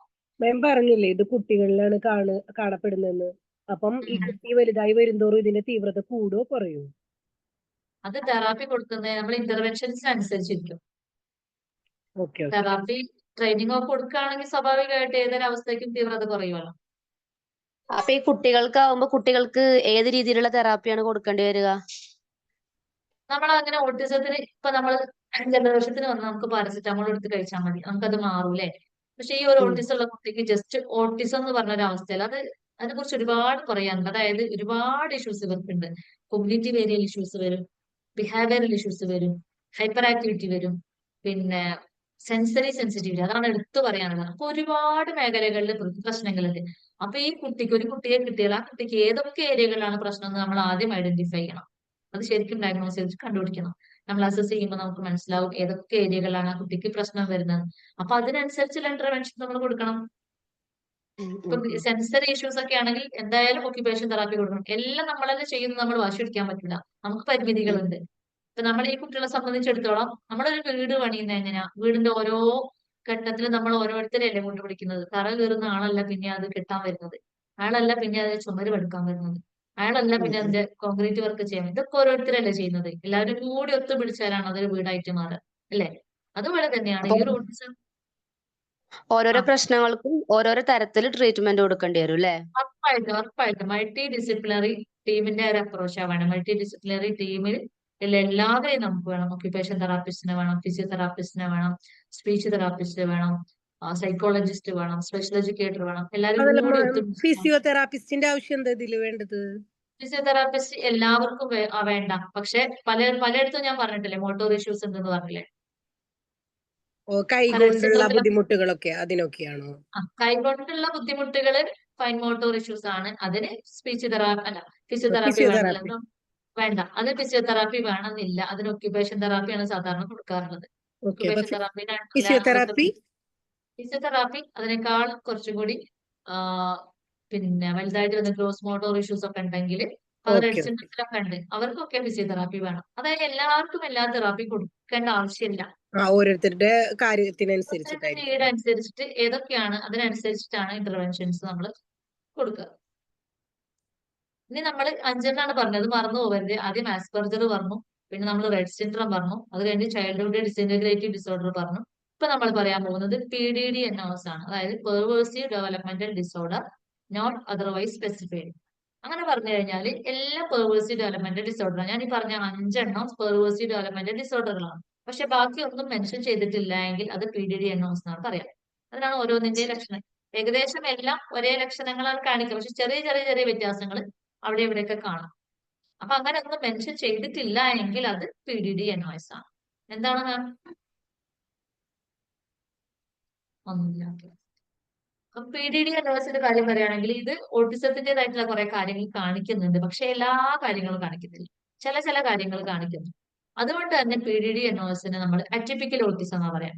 പെട്ടെന്നൊന്നും നമുക്കത് മനസ്സിലാവില്ല. എല്ലാ സിംറ്റംസും കാണിക്കാത്തത് കൊണ്ട് തന്നെ പെട്ടെന്ന് നമുക്കത് ഓട്ടിസം ആണെന്ന് മനസ്സിലാവില്ല. അതുകൊണ്ട് ഇതിനെ അറ്റിപ്പിക്കൽ ഓട്ടിസം നമ്മൾ പറയും PDD-NOS. ഇതിന്റെ പ്രത്യേകതകൾ ഇത് പറഞ്ഞതുപോലെ തന്നെ സോഷ്യൽ ചാലഞ്ചസ് ഉണ്ട്. ഇവർക്ക് സോഷ്യൽ നോർംസ് അറിയില്ല, സോഷ്യൽ റൂൾസ് അറിയില്ല, സോഷ്യൽ ക്യൂസ് അറിയില്ല, റെസിപ്രോക്കൽ കോൺവെർസേഷൻ അറിയില്ല. അതുകൊണ്ട് തന്നെ എന്താണ് സോഷ്യൽ ഇന്ററാക്ഷനിൽ വളരെയധികം പ്രയാസങ്ങൾ ഇവിടെ അനുഭവിക്കുന്നുണ്ട്. അതുപോലെ കമ്മ്യൂണിക്കേഷൻ ഇഷ്യൂസ് വരുന്നുണ്ട്. ഇപ്പോ ലാംഗ്വേജ് ഡെവലപ്പ് ചെയ്യാൻ കുറെ ഡിലേ എടുത്തിട്ടുണ്ടാവും. അതുപോലെ എന്താണ് നോൺ വെർബൽ കമ്മ്യൂണിക്കേഷൻ അറിയില്ല, നമ്മുടെ ഫേഷ്യൽ എക്സ്പ്രഷൻ. ഇപ്പൊ നമ്മളോട് ഒരാൾ സംസാരിക്കുമ്പോൾ നമുക്കറിയാം അയാൾ കൈ കെട്ടിരുന്ന് വേറെ എങ്ങോട്ടോ നോക്കിയിട്ട് സംസാരിക്കുകയാണെങ്കിൽ നമുക്ക് മനസ്സിലാവും ആ വ്യക്തിക്ക് നമ്മളോട് ഇൻട്രസ്റ്റ് ഇല്ല. അതുകൊണ്ടാണ് അയാൾ അങ്ങനെയൊക്കെ ബിഹേവ് ചെയ്യുന്നത്. നമ്മളത് മനസ്സിലാക്കിയിട്ട് ആ കോൺവെർസേഷൻ അവിടെ വെച്ച് സ്റ്റോപ്പ് ആക്കും, ഇല്ലേ? പക്ഷെ ഇവർക്ക് അതറിയില്ല. നമ്മളോട് ഒരാൾ താല്പര്യമുള്ള ഒരാൾ എങ്ങനെയാണ് നമ്മളോട് ബിഹേവ് ചെയ്യുക, താല്പര്യം ഇല്ലാത്ത ഒരാൾ എങ്ങനെ ബിഹേവ് ചെയ്യുക, അല്ലെങ്കിൽ ഒരാൾക്ക് ക്ഷീണം വന്നു കഴിഞ്ഞാൽ അയാൾ എങ്ങനെ പെരുമാറുക, ഇതൊന്നും ഇവർക്ക് മനസ്സിലാവില്ല. ബോഡി ലാംഗ്വേജ് കണ്ടിട്ട് അല്ലെങ്കിൽ ഫേഷ്യൽ എക്സ്പ്രഷൻ കണ്ടിട്ട് ഇവർക്ക് മനസ്സിലാവില്ല. അപ്പൊ ഇവർക്ക് എന്താണ് സോഷ്യൽ ഇന്ററാക്ഷനിൽ വെല്ലുവിളികൾ വരികയാണ്. അതുപോലെ എല്ലാവർക്കും കുറെ കേസിൽ പറഞ്ഞു റെപ്പറ്റേറ്റീവ് ബിഹേവിയർ. ഇതിന്റെ ഒരു ഹോൾമാർക്കാണ് ഓട്ടിസത്തിന്റെ എന്ന് പറഞ്ഞാൽ. ഒട്ടുമിക്ക എല്ലാത്തിലും ഉണ്ട് റെപ്പറ്റേറ്റീവ് ആയിട്ടുള്ള ഹാൻഡ് മൂവ്മെന്റ്സ്. വെറുതെ ഇങ്ങനെ കൈയിട്ട് എന്തെങ്കിലുമൊക്കെ ചെയ്തുകൊണ്ടിരിക്കുക. അത് റിപ്പീറ്റഡ് ആയിട്ട് ഇവർ ചെയ്യും. ഇവർക്ക് യാതൊരു മടുപ്പോ അതിനകത്ത് ഉണ്ടാവില്ല. പിന്നെ സെൻസറി സെൻസിറ്റിവിറ്റി, അത് ADD അല്ലേ മാം? അതങ്ങനെ കൈകൊണ്ട് ഇങ്ങനെ ഓരോന്ന് ചെയ്തുകൊണ്ടിരിക്കുന്നത്. ADD മാത്രമല്ല, ഒട്ടുമിക്ക എല്ലാ ഓട്ടിസത്തിലും ADD അല്ല പറഞ്ഞത്, CDD എന്നാ പറഞ്ഞോ. CDD എന്നാ പറഞ്ഞത്, ചൈൽഡ്ഹുഡ് ഡിസിന്റഗ്രേറ്റീവ് ഡിസോർഡർ അല്ലേ? ഓക്കെ. അതിന് മാത്രമല്ല, റെപ്പറ്റേറ്റീവ് മൂവ്മെന്റ് ഒട്ടുമിക്ക എല്ലാത്തിനും പറഞ്ഞു. അത് ഒട്ടുമിക്ക എല്ലാത്തിലുള്ള ഒരു സിംറ്റം ആണ് റെപ്പറ്റേറ്റീവ് മൂവ്മെന്റ് ഓട്ടിസത്തിലല്ല. ഞാൻ അതല്ല മാം ചോദിച്ചത്, അറ്റൻഷൻ ഡെഫിഷ്യൻസി ഡിസോർഡർ ഇല്ലേ, അതിനെ കുറിച്ചിട്ടാണ്. അത് ഇതും തമ്മിൽ കണക്ഷൻ ആണോ? അറ്റൻഷൻ ഡെഫിസിറ്റ് അത് ഹൈപ്പർ ആക്ടിവിറ്റി ഒക്കെ ഉള്ളവർക്കാണ്. ഇതിലുണ്ട് അറ്റൻഷൻ ഡെഫിസിറ്റ് പൊതുവെ ഓട്ടിസത്തിലുണ്ട്. കാരണം അവര് നമ്മൾ വിളിച്ചാലൊന്നും നോക്കൂലല്ലോ. പക്ഷെ അവർക്ക് ഇഷ്ടമുള്ളതാണെങ്കിൽ ശ്രദ്ധിക്കുകയും ചെയ്യും. ഞാൻ പറഞ്ഞില്ലേ, ചില മെറ്റീരിയൽ ചില ഒബ്ജക്റ്റിലൊക്കെ ഭയങ്കര ഫോക്കസ് ആണ്. അവർക്ക് ഇഷ്ടമുള്ള ടോപ്പിക് ആണ് നന്നായിട്ട് ഫോക്കസ് ചെയ്യും. അങ്ങനെയുണ്ട്. എല്ലാവർക്കും അറ്റൻഷൻ ഡെഫിസിറ്റ് ഉണ്ടെന്ന് പറയാനും കഴിയില്ല. അതുപോലെ പറയാൻ വന്നത് എന്താണ്, കമ്മ്യൂണിക്കേഷൻ ഇഷ്യൂസ് നമ്മൾ പറഞ്ഞു കഴിഞ്ഞു, റെപ്പറ്റേറ്റീവ് ബിഹേവിയർ പറഞ്ഞു കഴിഞ്ഞു, സെൻസറി സെൻസിറ്റിവിറ്റി. സെൻസറിയിൽ എന്തെങ്കിലും പ്രശ്നങ്ങൾ ഉണ്ടാവും. പിന്നെ ചില കുട്ടികൾക്ക് വേദനയൊന്നും അറിയില്ലല്ലോ. വേദനയൊന്നും അറിയാത്ത മക്കളുണ്ട്. അത് കാരണം എന്താ, അവരുടെ ടാക്ടൈൽ സെൻസ് ഹൈപ്പോ ആണ്. അതുകൊണ്ട് എത്ര വേദനിപ്പിച്ചാലും അവർക്ക് അറിയില്ല. അപ്പൊ അത് പലതരത്തിലുള്ള സെൻസറി ഇഷ്യൂസ് പലർക്കും ഉണ്ടാവും. ചിലപ്പോൾ ലൈറ്റ് കണ്ടാൽ പ്രശ്നങ്ങൾ ഉണ്ടാവും. അതല്ലെങ്കിൽ സൗണ്ട് കേൾക്കുമ്പോൾ പ്രശ്നങ്ങൾ ഉണ്ടാവും. ചില രുചികൾ, ചില ഫുഡ് കുട്ടികൾ കഴിക്കൂലല്ലോ. ചില ഫുഡ് കഴിക്കൂല. അപ്പൊ നമ്മൾ നിനക്ക് ഈ ഫുഡ് ആയാൽ പറ്റും, ആ ഫുഡ് ആയാൽ പറ്റൂല അല്ലേ എന്നൊക്കെ നമ്മൾ പറയും. അങ്ങനെ പറഞ്ഞിട്ട് നമ്മള് ടേസ്റ്റ് നോക്കിയിട്ട് സെലക്ട് ചെയ്യൂലേ. എനിക്ക് ബിരിയാണി ഭയങ്കര ഇഷ്ടമാണ്, എനിക്ക് സാദാ ചോറ് അത്ര ഇഷ്ടമല്ല എന്നൊക്കെ പറയും. നമ്മൾ ആ ടേസ്റ്റ് കണ്ടിട്ടാണ് ഇഷ്ടം. പക്ഷെ ഇവരെ സംബന്ധിച്ചിടത്തോളം കേവലം ആ രുചി മാത്രമല്ല, അവിടെയും ഇവർക്ക് സെൻസറി ഇഷ്യൂസ് ഉണ്ട്. ഗസ്റ്റേഷനിലൊക്കെ പ്രശ്നങ്ങളുണ്ട്. അതുകൊണ്ടാണ് ചില ഫുഡ് മാത്രം ഇവർക്ക് ഇഷ്ടമുള്ളത്. അത് മാത്രമല്ല, ചിലത് അവര് കൈകൊണ്ട് വാരി കഴിക്കും, ചിലത് കൈ എടുക്കൂല, ചിലത് സ്പൂണൊക്കെ ഉപയോഗിക്കേണ്ടത്. നമ്മൾ എത്ര കൈ തൊടാൻ പറഞ്ഞാലും തൊടൂല. അതെന്താ കാരണം? ഒരു ടാക്ടൈൽ ഇഷ്യൂ ആണ്. ചില ടെക്സ്ചർ കുട്ടികൾക്ക് അത് ഇഷ്ടമല്ല എന്നല്ല പറയാം, ഇഷ്ടമല്ല അവിടെ നിൽക്കുന്നത്. ചില ടെക്സ്ചർ അവർക്ക് ഉൾക്കൊള്ളാൻ കഴിയില്ല, അവർക്ക് അത് ടോളറേറ്റ് ചെയ്യാൻ പറ്റില്ല, പിടിക്കാൻ പറ്റില്ല. അതൊരു സെൻസറി ഇഷ്യൂസ് കാരണമായിട്ടാണ്. അപ്പൊ അങ്ങനെ പലതരത്തിലാണ് സെൻസറി ഇഷ്യൂസ്. ചിലർക്ക് അത് ഹൈപ്പോ ആകും, ചിലർക്ക് അത് ഹൈപ്പർ ആകും. അങ്ങനെയുള്ള പ്രശ്നങ്ങൾ കുട്ടികളിൽ ഉണ്ടാവുമ്പോൾ അത് ട്രീറ്റ്മെന്റിലൂടെ നമുക്ക് മാറ്റിയെടുക്കാൻ പറ്റില്ലേ? ഈ ഫുഡ് തീർച്ചയായിട്ടും അതിനാണ് നമ്മൾ ഒക്യുപേഷൻ തെറാപ്പി കൊടുക്കുക. അതിനാണല്ലേ നമ്മൾ ഒക്യുപേഷൻ തെറാപ്പിസ്റ്റിന്റെ സേവനം ഉപയോഗപ്പെടുത്തണം. Occupation therapist. ഓക്കെ, ശരി മാം. ഒരു ഡൗട്ട് ചോദിച്ചോട്ടെ? ഈ PDD നോട്ട് അതർവൈസ് സ്പെസിഫൈഡ് എന്ന് പറഞ്ഞില്ലേ, അപ്പൊ അത് CDD റെറ്റ് സിൻഡ്രോം ഒന്നും അല്ലാത്ത ആളുകൾക്ക് നമുക്ക് സ്പെഷ്യലായിട്ട് ഇന്ന അസുഖാന്ന് കണ്ടുപിടിച്ചിട്ടില്ല, പക്ഷെ സിംറ്റംസ് ഇത് ഉണ്ടെങ്കിലാണോ അങ്ങനെ പറയാം? അതെ. 5 പറഞ്ഞു കഴിഞ്ഞല്ലോ. അപ്പൊ ബാക്കി 4 സിംറ്റംസ് ഒന്നും ഇത് കാണിച്ചിട്ടില്ല. എന്നാൽ എവിടേക്കോ ഓട്ടിസം അല്ലേ, ഓട്ടിസത്തിന്റെ ഫീച്ചറുകളില്ലേ എന്ന് നമുക്ക് തോന്നിക്കഴിഞ്ഞാൽ അതാണ് PDD. ബാക്കിയൊന്നും സ്പെസിഫൈ ചെയ്തിട്ടില്ലെങ്കിൽ, കാരണം എല്ലാം പേഴ്സണൽ ഡെവലപ്മെന്റൽ ഡിസോർഡറുകൾ തന്നെയാണ് ഈ പറയുന്ന 5.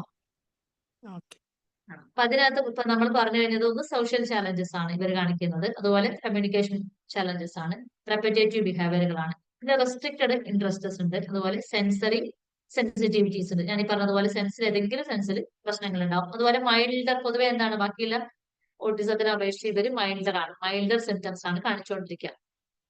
വളരെ മൈൽഡ് ലെവലിലാണ് എല്ലാ സിംറ്റംസ് ഇവര് കാണിച്ചുകൊണ്ടിരിക്കുക. PDD എന്നതിനെ കുറിച്ചാണ് നമ്മൾ പറഞ്ഞത് കേട്ടോ.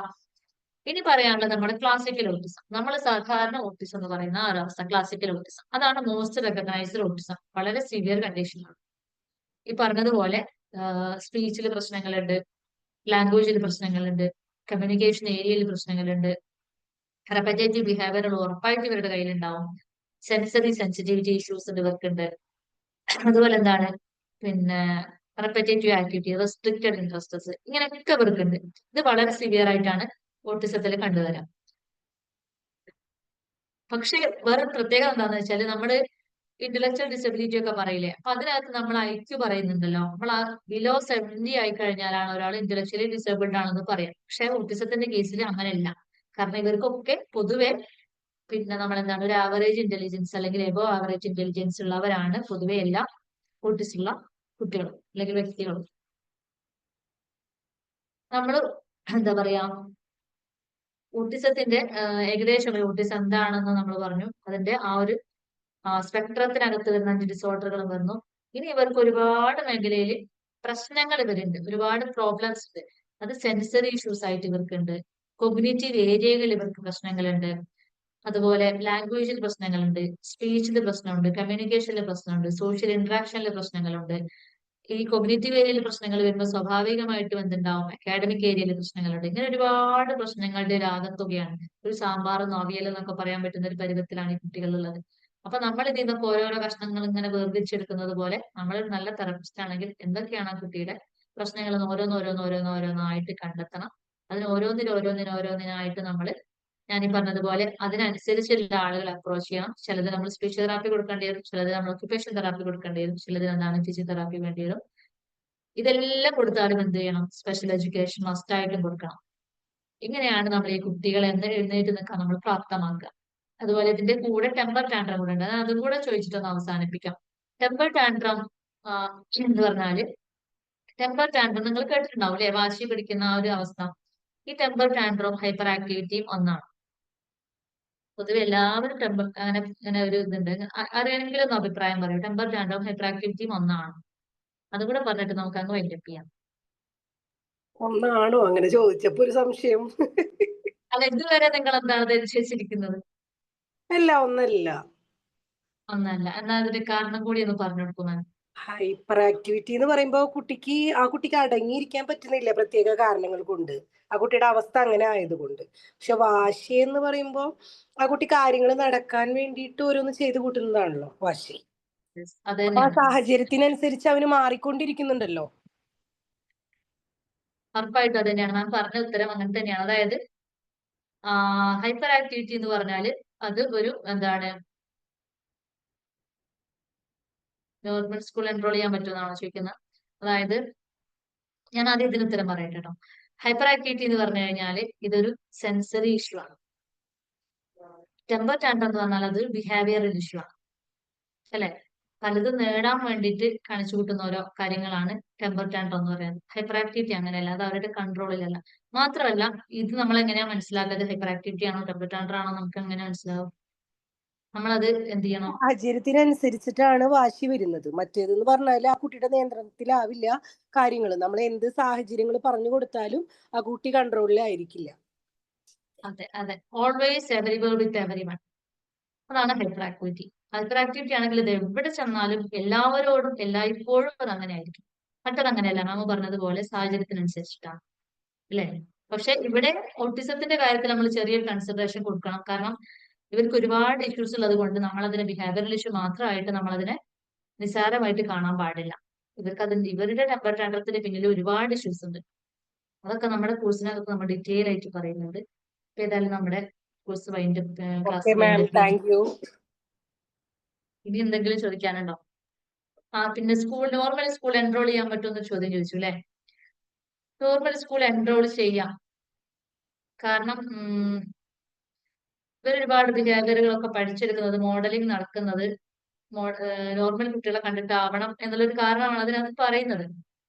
പക്ഷെ നമ്മൾ നമ്മുടെ സാഹചര്യത്തിനനുസരിച്ച് നമ്മുടെ ലോജിക്കിനനുസരിച്ചിട്ടാണ് തീരുമാനം എടുക്കേണ്ടതെന്ന് ഞാൻ പറയുള്ളൂ. കാരണം നോർമൽ സ്കൂളിൽ നമുക്കൊരു ഷാഡോ ടീച്ചറെ കൂടെ വെക്കാൻ കഴിയുമെങ്കിൽ കുട്ടീനെ എൻറോൾ ചെയ്യാം. അതല്ലെങ്കിൽ അതൊരു റിസ്ക് ആണ്. കാരണം നോർമൽ സ്കൂളിനെ സംബന്ധിച്ചിടത്തോളം ഈ കുട്ടിക്ക് സ്പെഷ്യൽ അറ്റൻഷൻ അവിടെ കിട്ടൂല. അവിടെ റിസോഴ്സ് ടീച്ചേഴ്സ് ഒക്കെ ഉണ്ട്, ശരി തന്നെയാണ്. പക്ഷേ ഈ റിസോഴ്സ് ടീച്ചേഴ്സിന്റെ സേവനം എത്രത്തോളം ഈ കുട്ടിക്ക് കിട്ടുന്നുണ്ട് എന്നുള്ളത് ആസ് എ പാരന്റ് നമ്മൾ ഉറപ്പുവെക്കണം. കാരണം ഈ റിസോഴ്സ് ടീച്ചേഴ്സ്, ബ്ലോക്ക് റിസോഴ്സ് സെന്ററിലൊക്കെ ഉള്ള ടീച്ചേഴ്സ് ഇവർക്ക് ഒരാൾക്ക് തന്നെ ഉണ്ടാവും 2-3 സ്കൂളുകൾ. അപ്പോ ആഴ്ചയിൽ ഒരു ദിവസം മാത്രമേ ഒരു സ്കൂളിൽ എത്തുള്ളൂ. ഒരു സ്കൂളിലെത്തുന്നത് ഒരു ക്ലാസ്സിലല്ല കേട്ടോ എത്തുന്നത്. അപ്പൊ ഒരുപാട് ക്ലാസ്സുകളിലുള്ള പല ക്ലാസ്സുകളിലെ പല ലെവലിലുള്ള കുട്ടികളെ ഒരുമിച്ചിട്ടിട്ടാ പഠിപ്പിക്കുക. അത് എത്രത്തോളം എഫക്റ്റീവ് ആവുമെന്ന് നമ്മളൊന്ന് ആലോചിച്ച് നോക്കുക. എത്രത്തോളം ആ കുട്ടിക്ക് അറ്റൻഷൻ കിട്ടുമെന്ന് നമ്മളൊന്ന് ആലോചിച്ച് നോക്കുക. അതാണ് അവിടുത്തെ ഒരു വെല്ലുവിളി. അതല്ല നമുക്കൊരു ഷാഡോ ടീച്ചറെ വെച്ചു കൊടുക്കാൻ കഴിയുന്നുണ്ടെങ്കിൽ ഓക്കെ, സ്പെഷ്യൽ സ്കൂൾ പോകേണ്ട ആവശ്യമില്ല. നോർമൽ സ്കൂളിൽ തന്നെ കുട്ടിയുടെ കൂടെ ഷാഡോ ആയിട്ടൊരു ടീച്ചർ ഉണ്ടായാൽ മതി. നോർമൽ സ്കൂളിൽ പോകുമ്പോൾ എന്താണ്, നോർമൽ കുട്ടികളുടെ ബിഹേവിയർ ഒക്കെ ഈ കുട്ടി മോഡൽ ചെയ്തോളും. That's all. ഇനി എന്തെങ്കിലും ചോദിക്കാനുണ്ടോ?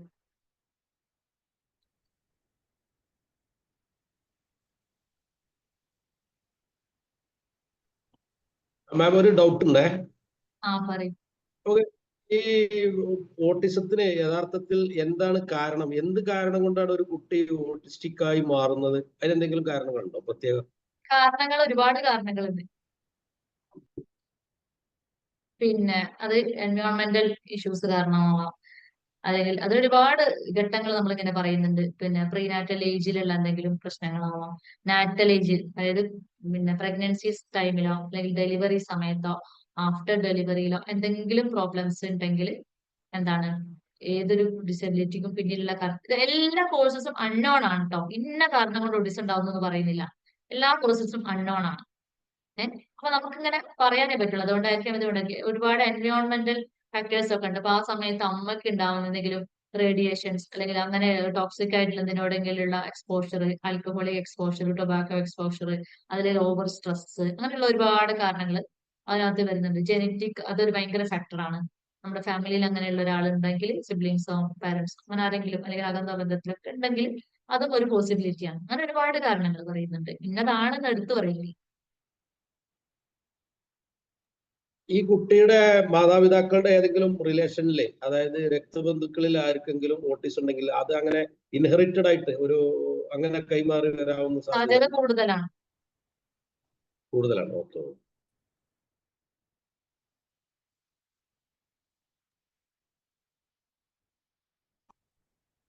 അപ്പൊ ഇതിനിപ്പോ ചിലപ്പോ വേണ്ടത്ര തെറാപ്പി കൊടുക്കുകയോ അതല്ലെങ്കിൽ പിന്നെ ട്രെയിനിങ് ഒന്നും ഇല്ലാതെയൊക്കെ വന്നു കഴിഞ്ഞാല് ഇപ്പൊ ചിലപ്പോ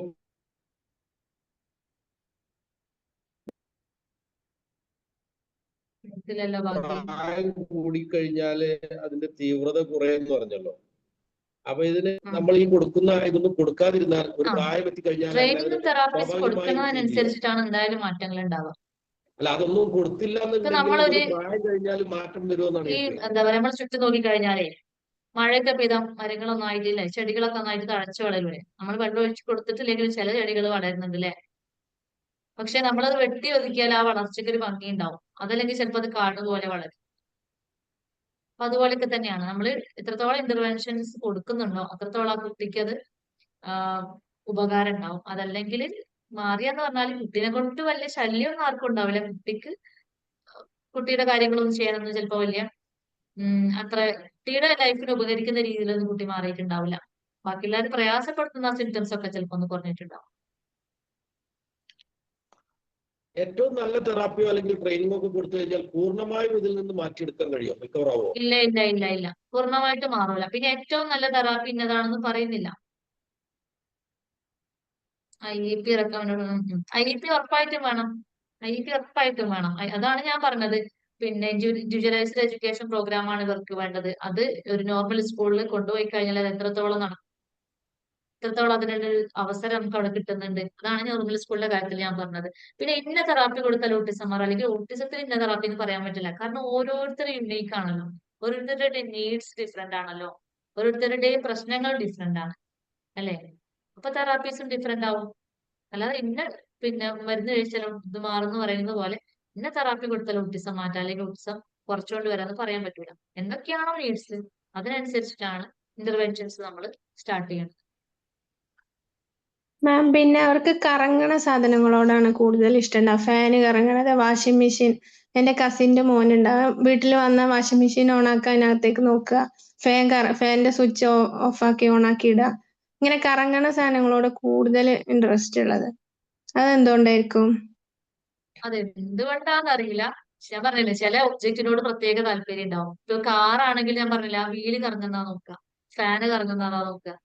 അതിന്റെ പിന്നിലുള്ള കാര്യം എന്താന്ന് നമുക്കറിയില്ല. പക്ഷെ അങ്ങനെ ചില ഒബ്ജക്റ്റിനോടാണ് നമുക്ക് കേൾക്കുമ്പോ നമുക്കൊന്നും ഒരു ഇൻട്രസ്റ്റ് ഇല്ലാത്ത കാര്യത്തിനോടാണ് അവർക്ക് ഇൻട്രസ്റ്റ് ഉണ്ടാവുക. അതാണ് അവരെ മാറ്റി നിർത്തുന്നത്, ഒരു വ്യത്യസ്തരാക്കുന്നത്. എന്തുകൊണ്ടാന്ന് നമുക്കറിയില്ല. ഓക്കെ. ഹലോ മാം, ഒരു ആ 32 വയസ്സുള്ള കുട്ടിയാ. ഈ കുട്ടി എന്താ വെച്ചാല് ഇങ്ങനെ പ്രൈവറ്റ് പാർട്സിലൊക്കെ ഇങ്ങനെ അത് എവിടുന്ന് ഇങ്ങനെ പബ്ലിക് ആയി നിൽക്കുന്നപ്പോ ഇങ്ങനെ ഇങ്ങനെ ചൊറിഞ്ഞുകൊണ്ടിരിക്കും. അപ്പൊ അത് അവനോട് എത്ര പറഞ്ഞിട്ടും അവൻ അത് അനുസരിക്കുന്നില്ല. ഇങ്ങനെ എന്നാലും പിന്നെ ഈ പറയുന്ന ആള് കാണുമ്പോ മാത്രം നിർത്തും. പിന്നെ മറ്റുള്ള സമയത്തെല്ലാം ഇതിങ്ങനെ തുടരും. പറയുന്ന ആൾ ആവുമ്പോ നിർത്തുന്നുണ്ടെങ്കിൽ അത് തെറാപ്പി കൊടുത്തിട്ട് ഉറപ്പായിട്ട് മാറ്റാം. അതായത് ബിഹേവിയറൽ ഇഷ്യൂ ആണ്. Okay okay. മാത്രമല്ല അവർക്ക് 32 വയസ്സായില്ലേ. അതെ. ആ സെക്ഷൽ സ്കൂൾ ഇഷ്യൂസ് ഉണ്ടാവും, സെക്ഷൽ പ്രോബ്ലംസ് ഉണ്ട് അവിടെ. അത് ശരി. അത് സ്കൂളൊക്കെ പോയതാ? ഡീറ്റെയിൽ ആയിട്ട് തന്നെ ഡയഗ്നോസ് ചെയ്യണം. സ്പെഷ്യൽ ഡീറ്റെയിൽ സ്കൂള് ആയിട്ട് സ്പെഷ്യൽ സ്കൂളിൽ പഠിച്ചതാണ്. ആ അതെ, അവരെ ശരിക്കും നമുക്ക് അസസ് ചെയ്യണം. അത് അത്രയും പ്രായമൊക്കെ ഉള്ളതുകൊണ്ട് സെക്ഷൽ പിന്നെ പ്രോബ്ലം ഉണ്ടാവും. കാരണം അവരുടെ നീഡ്സ് ഒന്നും നടക്കുന്നുണ്ടാവില്ല. അത് എങ്ങനെയാണ് അത് ചെയ്യാന്ന് അവർക്കറിയില്ല. മാസ്ട്രബേറ്റ് ചെയ്യണമെന്ന് അവർക്കറിയില്ല. അപ്പൊ അങ്ങനെയുള്ള പ്രശ്നങ്ങളൊക്കെ അവിടെ വരുന്നുണ്ട്. പിന്നെ ആളെ കാണുമ്പോ ചെയ്യാൻ പാടില്ല എന്നറിയാലോ. അത് അത് ബിഹേവിയറൽ പറയുന്ന ആള് ആ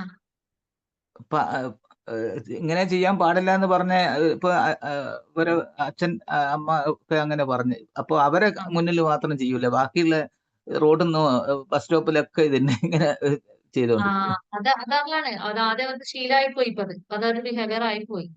ആ ഇത് നന്നായിട്ട് തെറാപ്പി കൊടുത്തിട്ട് അതിങ്ങനെ കൗൺസിലിംഗ് ഒക്കെ കൊടുത്തിട്ട് ഇങ്ങനെ നേരാക്കി കൊണ്ടുവരണം. പിന്നെ ഓക്കെ ഇവര് ഓക്കെ. ശരിക്കും മാസ്റ്റർബേഷൻ പഠിപ്പിച്ചു കൊടുക്കണം എന്നുള്ളതാണ്. പക്ഷെ അത് എത്രത്തോളം പോസിബിൾ ആണ്, എത്രത്തോളം പ്രായോഗികത ഉണ്ട് എന്നൊക്കെ നമ്മൾ ആലോചിച്ചിട്ട് നമ്മുടെ സാഹചര്യത്തിനനുസരിച്ചിട്ടൊക്കെ ചെയ്യാൻ പറ്റുള്ളൂ. കാരണം അത് മനുഷ്യന്റെ ഒരു ബേസിക് നീഡ് അല്ലേ. അതെ അതെ. ശരി, thank you madam. Okay, thank you so much. നമ്മുടെ ഏകദേശം നമുക്ക് സമയമായിട്ടുണ്ട്. അപ്പോൾ നമ്മൾ പിന്നെ മാമിൻ്റെ വളരെ മനോഹരമായിട്ടുള്ള രീതിയിൽ തന്നെ മാം ഇവിടെ അവതരിപ്പിച്ചു. നമ്മൾ മാമിൻ്റെ കീഴിലായിട്ട് ഒരു 1 month കോഴ്സ് നമ്മൾ പ്ലാൻ ചെയ്തിട്ടുണ്ട്. അതാണ് ഇവിടെ കാണിച്ചിട്ടുള്ളത്. February 4-നാണ് നമ്മൾ സ്റ്റാർട്ട് ചെയ്യുന്നത്.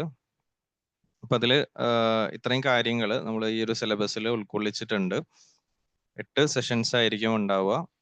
അപ്പോൾ അതുമായി ബന്ധപ്പെട്ട് കൂടുതൽ നിങ്ങൾക്ക് എന്തെങ്കിലും വിവരങ്ങളൊക്കെ അറിയാനുണ്ടെങ്കിൽ വിമൽ അക്കാദമിയുമായിട്ടോ അതല്ലെങ്കിൽ നിങ്ങൾക്ക് പിന്നെ നമ്മുടെ കോഴ്സ് കൗൺസിലേഴ്സുമായിട്ട് ബന്ധപ്പെട്ട് നിങ്ങൾ പറഞ്ഞാൽ നമുക്ക് അഡ്മിഷൻ എടുക്കാം. അഡ്മിഷൻ ഓൾറെഡി ഓൺഗോയിങ് ആണ്. കുറച്ച് അഡ്മിഷൻ കൂടി ബാക്കിയുണ്ട്. അപ്പോൾ താല്പര്യമുള്ളവർക്ക് ജോയിൻ ചെയ്യാം. ഒരു കംപ്ലീറ്റ് പാക്കേജ് ആയിട്ട് ഈ നേരത്തെ പറഞ്ഞതുപോലെ തന്നെ ഓട്ടിസ്റ്റിക് ആയിട്ടുള്ള കുട്ടികളെ ഹെൽപ്പ് ചെയ്യുക, അവരെ കൃത്യമായിട്ട് മനസ്സിലാക്കുക, അവരെ ഉയർത്തിക്കൊണ്ടുവരിക എന്നുള്ള ഉദ്ദേശത്തോടു കൂടി പാരൻസ്, അതേപോലെ തന്നെ special educators, social workers, counsellors, സൈക്കോളജിസ്റ്റുകൾക്കൊക്കെ പങ്കെടുക്കാൻ പറ്റുന്ന രൂപത്തിലാണ് ഈ ഒരു കോഴ്സ് നമ്മൾ സ്ട്രക്ചർ ചെയ്തിട്ടുള്ളത്. അപ്പോൾ താല്പര്യപ്പെടുന്നവരൊക്കെ അതിൽ ബന്ധപ്പെടാം. ഇനി ചോദ്യങ്ങൾ അധികം ഉണ്ടാവില്ല എന്ന് വിശ്വസിക്കുകയാണ്. കാരണം നമുക്ക് അടുത്ത ഒരു സെഷൻ നടക്കാനുണ്ട്. അപ്പോൾ ആയതുകൊണ്ട് നമുക്ക് അതിൻ്റെ വൈൻഡപ്പിലേക്ക് പോകാം എന്ന് ആഗ്രഹിക്കുകയാണ്. അതെ, സർട്ടിഫിക്കറ്റ് എന്ന് പറഞ്ഞു കഴിഞ്ഞാൽ അതൊരു പാർട്ടിസിപ്പേഷൻ സർട്ടിഫിക്കറ്റ് ആയിരിക്കും നമുക്ക് ഉണ്ടാവുക. ഇങ്ങനെ ഒരു ഓട്ടിസം മാനേജ്മെന്റ് കോഴ്സ് നിങ്ങൾ അറ്റൻഡ് ചെയ്തു എന്നുള്ള ഒരു സർട്ടിഫിക്കറ്റ് അക്കാദമിയുടെ ഭാഗത്തു നിന്ന് ഉണ്ടാകും. അത് നിങ്ങൾ എല്ലാ ക്ലാസ്സുകളിലും അറ്റൻഡ് ചെയ്തിട്ടുണ്ടാവണം. അറ്റൻഡ് ചെയ്തിട്ടുണ്ട് എന്ന് ഉറപ്പുവരുത്തിയതിന് ശേഷമായിരിക്കും നിങ്ങൾക്ക് സർട്ടിഫിക്കറ്റ് ഇഷ്യൂ ചെയ്യുക കേട്ടോ.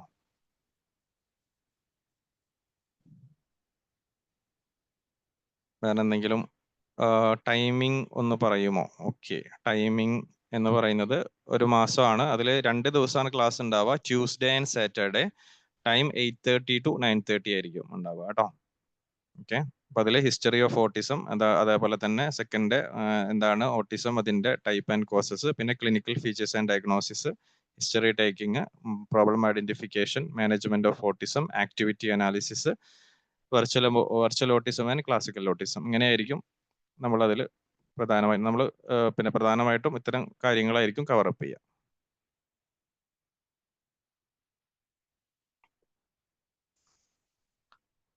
ഓക്കെ. വേറെ എന്തെങ്കിലും സംശയങ്ങൾ ആർക്കെങ്കിലും ഉണ്ടോ? അതേപോലെ തന്നെ നാളെ 7 മണിക്ക് നെറേറ്റീവ് തെറാപ്പി എന്നുള്ള ടോപ്പിക്കിൽ ഇതേ സമയത്ത് 7 മണിക്ക് തന്നെ നമുക്ക് മറ്റൊരു ഫ്രീ സെഷൻ അവൈലബിൾ ആയിരിക്കും. അപ്പോൾ നിങ്ങൾക്ക് പങ്കെടുക്കാം.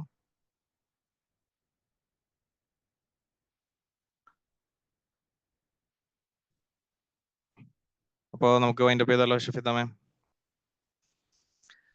ഓക്കെ. അപ്പൊ എന്തായാലും ഈ ഒരു സെഷനിലേക്ക് എത്തിച്ചേർന്നിട്ടുള്ള എല്ലാവർക്കും വളരെ സന്തോഷം, സ്നേഹം അറിയിക്കുകയാണ്. അതേപോലെ തന്നെ ഈ ഒരു സെഷൻ വളരെ എഫക്റ്റീവ് ആയിട്ടുള്ള രീതിയിൽ എല്ലാവർക്കും മനസ്സിലാക്കാൻ പറ്റുന്ന രീതിയിൽ വളരെ ലളിതമായിട്ട് ഇവിടെ അവതരിപ്പിച്ച ഷഫീദ മാമിന് എല്ലാവിധ സന്തോഷങ്ങളും സ്നേഹങ്ങളും അറിയിക്കുകയാണ്. ഈ ഒരു സെഷൻ നമ്മളിവിടെ വൈൻഡ് അപ്പ് ചെയ്യുന്നതായിട്ട് അറിയിക്കുന്നു. Thank you so much. ഞാൻ എല്ലാവരോടുള്ള സന്തോഷം അറിയിക്കുകയാണ്. റിയാസ് സാറൊക്കെ എപ്പോഴും വീഡിയോ ഓൺ ആക്കിയിട്ട് അറിയിക്കുന്നതിൽ നല്ല സന്തോഷമുണ്ട്. കാരണം നമുക്ക് ക്ലാസ് എഫക്റ്റീവ് ആകാനൊക്കെ അല്ലെ, അത് ഭയങ്കര പ്രയോജനം ചെയ്യും. Thank you so much. പലരും ഓൺ ആക്കിയിരുന്നു അതിന്റെ ഇടയിൽ, ട്രൈ കേരള ഹിലി അങ്ങനെ ആരോ.